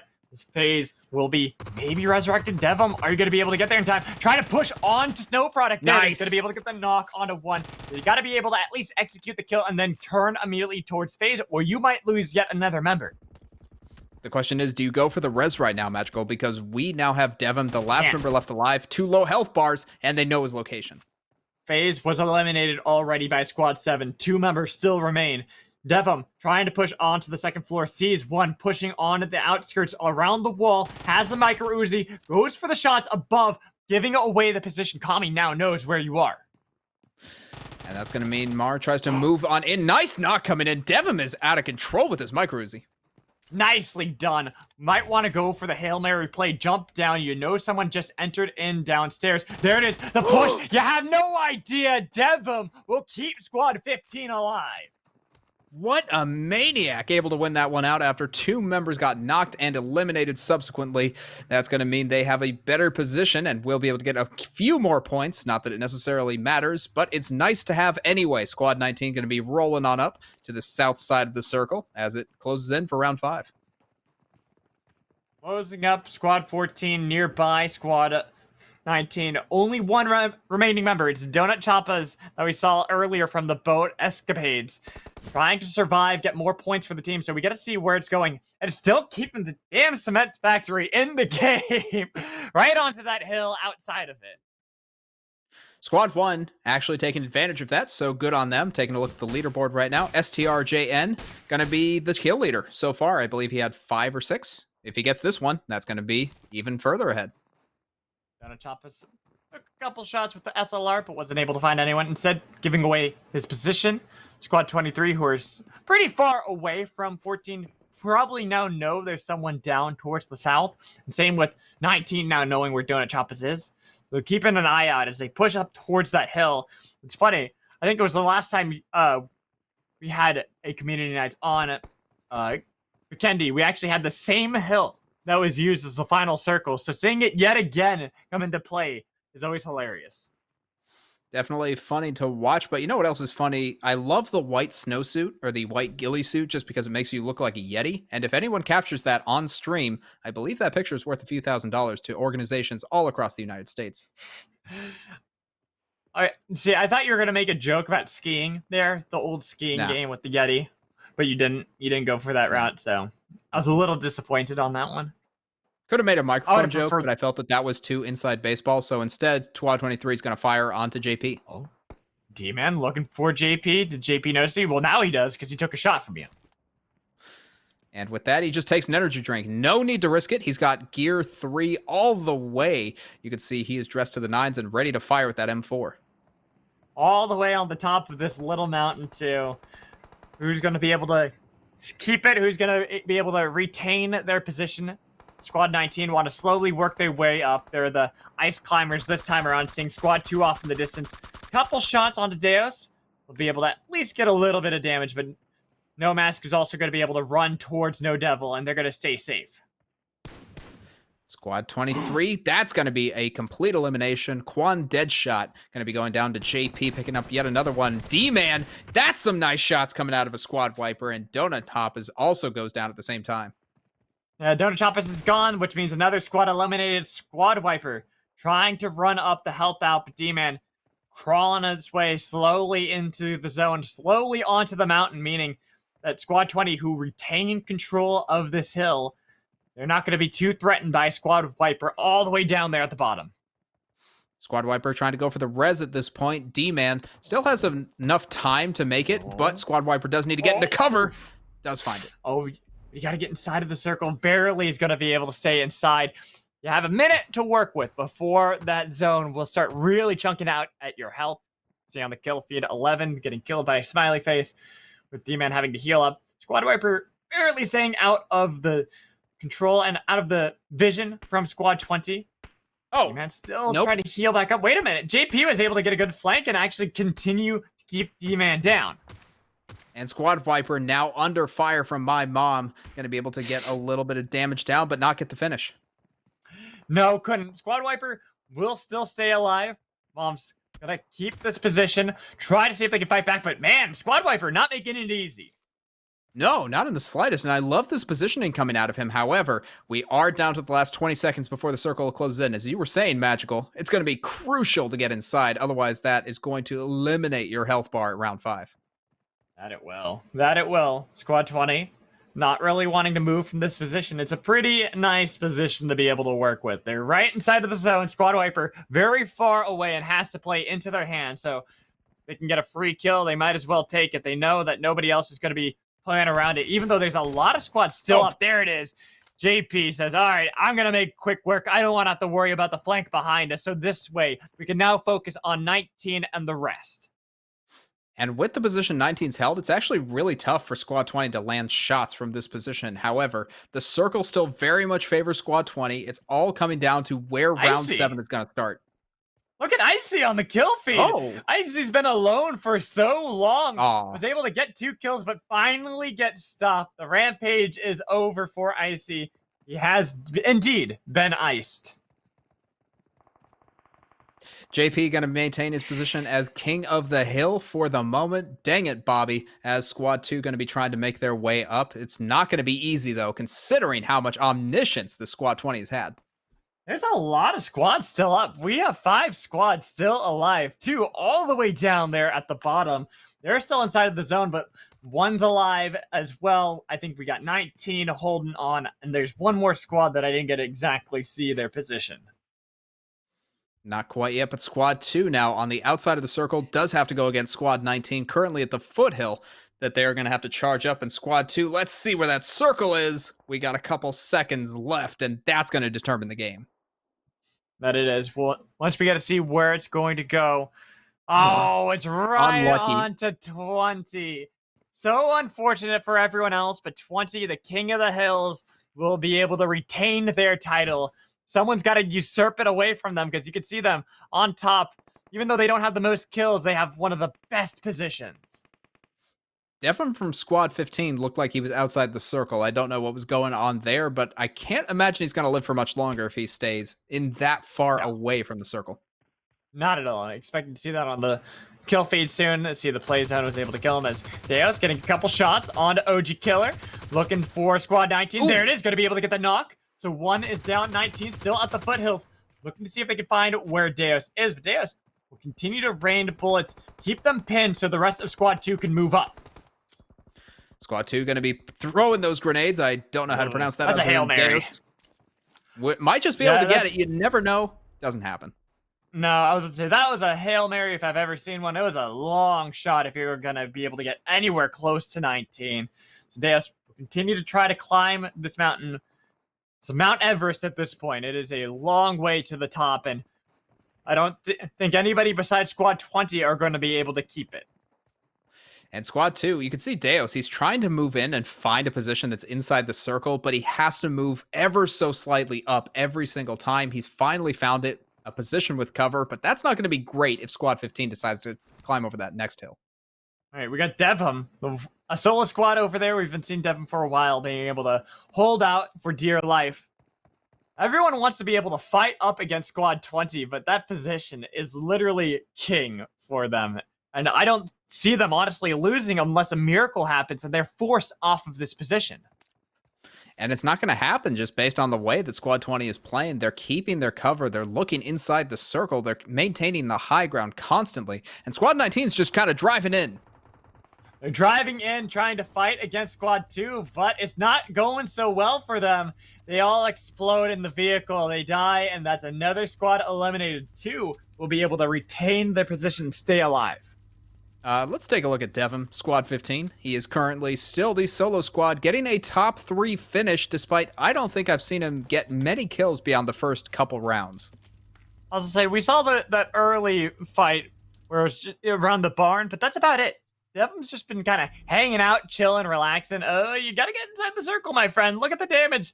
Already ticking away. Oh, you have nowhere you can go. Oh, he knows. Oh. He knows. Oh, no.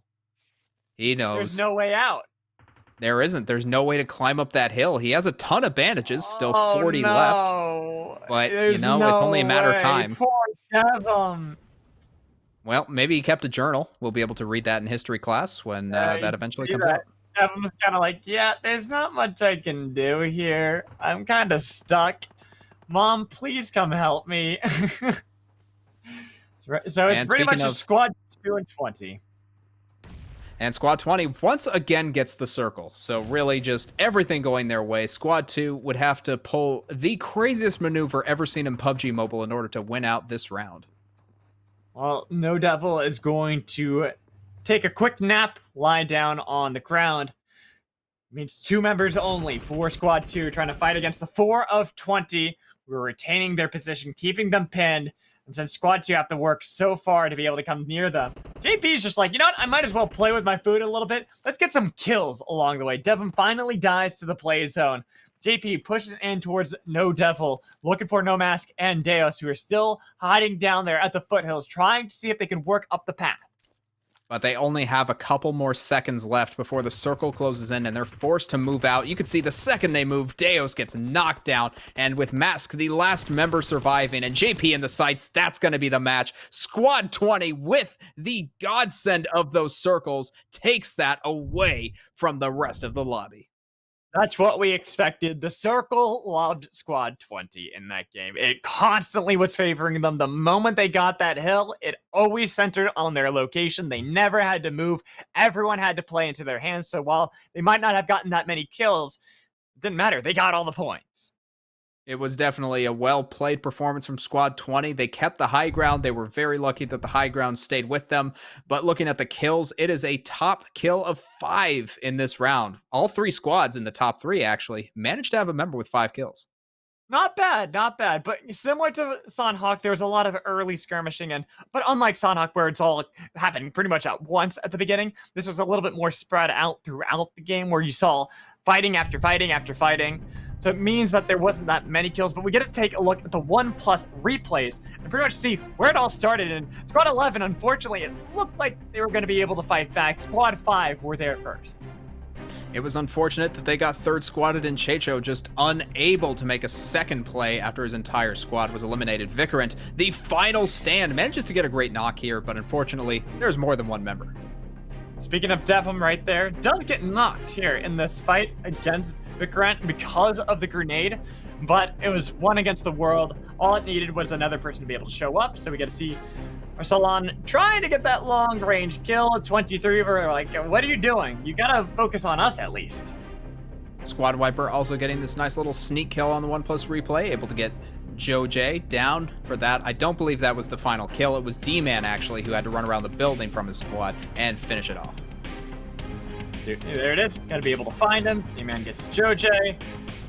Cuts over here to some long shots. I like this play, though, where we see Squad 19 versus Squad 21. It was close back and forth between the 2.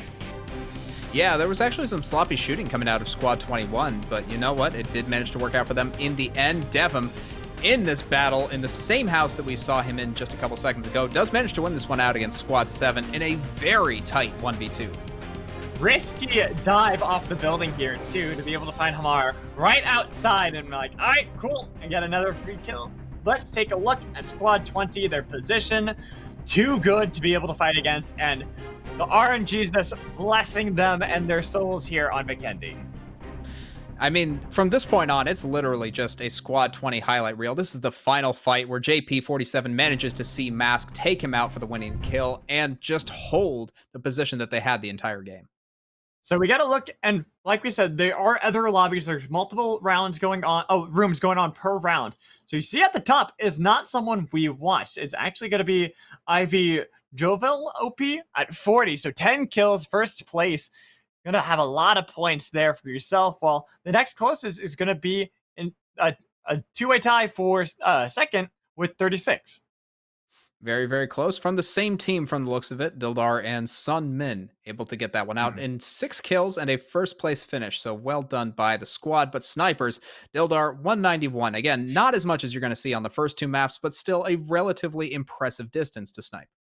We saw a longer kill on Sanhok than we did on Vikendi so far. And keep in mind, I'm going to say this again, all the results you're seeing here, we're still totaling everything up. So it might not be completely up to date. If you want to see the up to date things, go to the website in order to be able to see everything. But this is going to be the snipers for now. So when we go over to the support, you can see how we are stacking up so far in round 4. Hopefully we will see a few more assists than we saw last time. I believe we were at a full tie for 4. And look at that, 6E Mickey, 6 assists. I believe that is the most that we've seen in the night, except for round 1 where we saw a 7 or 8. Yes. I'm trying to remember. We saw a 7. We definitely saw a 7. Yeah. No. That wasn't, it wasn't round 1. I think that was a retry. It was retry and flex. We both had really high assists. And it was incredible. But let's go to my favorite stripe, the Track Stars. This is the one I always like to see, but I want to see how far people are running on Vikendi. Wow. So, okay, 11 and Breadstick we've seen consistently on the Trackstar. They're definitely playing for the stripe. They definitely earned their stripes today, but 11 more so than anyone else. 8 kilometers on a smaller map than Miramar. Very impressive performance, and you have earned it today. Congratulations. Alrighty, let's go to our final stripe. It's going to be the Medics. See how much healing we got this time around. If it's going to be some absurd numbers like we saw. Oh my goodness. How? Devil 1,500. You know what it was? That is insane. Magical. Wait, I know why this happened. I know what it was too. I think it was because your of that theory last the same as mine. round. Yep. It was the last round. He was trapped. He went out in the circle. He just kept healing. He was like, I'm going to get this track star. That was my theory too. I'm like, the only way that makes sense is if Devum was at the end. What else are you going to do? You're stuck. Yeah. You can't go anywhere. And Devum was like hoping that another team gets eliminated. Like, please, someone get eliminated. Please, please. I can get more points for my team if you just fight now. And nobody was fighting. And Devum was just, there's nothing you could do. Freebies coming out, but let's take a look at the top dogs for the overall night. And again, these results are pending. We will make sure that these are calculated. Take a look on the website to make sure that these are correct. But based on this chart, Goville OP, 115 points, takes first place. Flex and Retry didn't get the number 1. Think about it. They had, I think, 90 something. They had 90 something before. That means even though they started off hot, rounds 1 and 2, they get first place. They didn't do nearly as well in 3 and 4, especially 4, which allowed Jovel to come and usurp that away, get the top dog Mickey barely behind. Same with Alexander. It was that 3-way race that we thought between Flex, Retry, and Alexander, but Jovel and Mickey take it away. And this is confirmed on the website. This is, in fact, the correct number. So, Goville, congratulations, taking it away from the top 3 that we were just talking about to win this one out. Nicely done. What a day of PUBG Mobile for Community Nights. It's always so much fun to be able to cast with you, Sam. Before we sign off for the night, I gotta ask you, did you get to see everything you wanted? I know there was no van flip, but how is everything else? We got vehicle explosions, Alex, and anytime we get a vehicle explosion, I'm happy. I think we had it in 3 of the 4 maps, so congratulations to the players that managed to make that work. Unfortunately, we couldn't get it on stream. Yeah, I was gonna say, I think the only one we didn't have that. No, we had it on the last one. So we had it on every map because every map had a vehicle explosion. So Yes, we did do it. yeah, we we did have it. Very well done. Well, today was an awesome day. I always love being able to cast PUBG Mobile. I love seeing how much you guys enjoy everything. But for myself, for Sam, for everyone behind the scenes that's going to do it for this community night, of course, we're going to try to come back in another month. We always like to do this every single month. We will sign off for now, and we will catch you next time.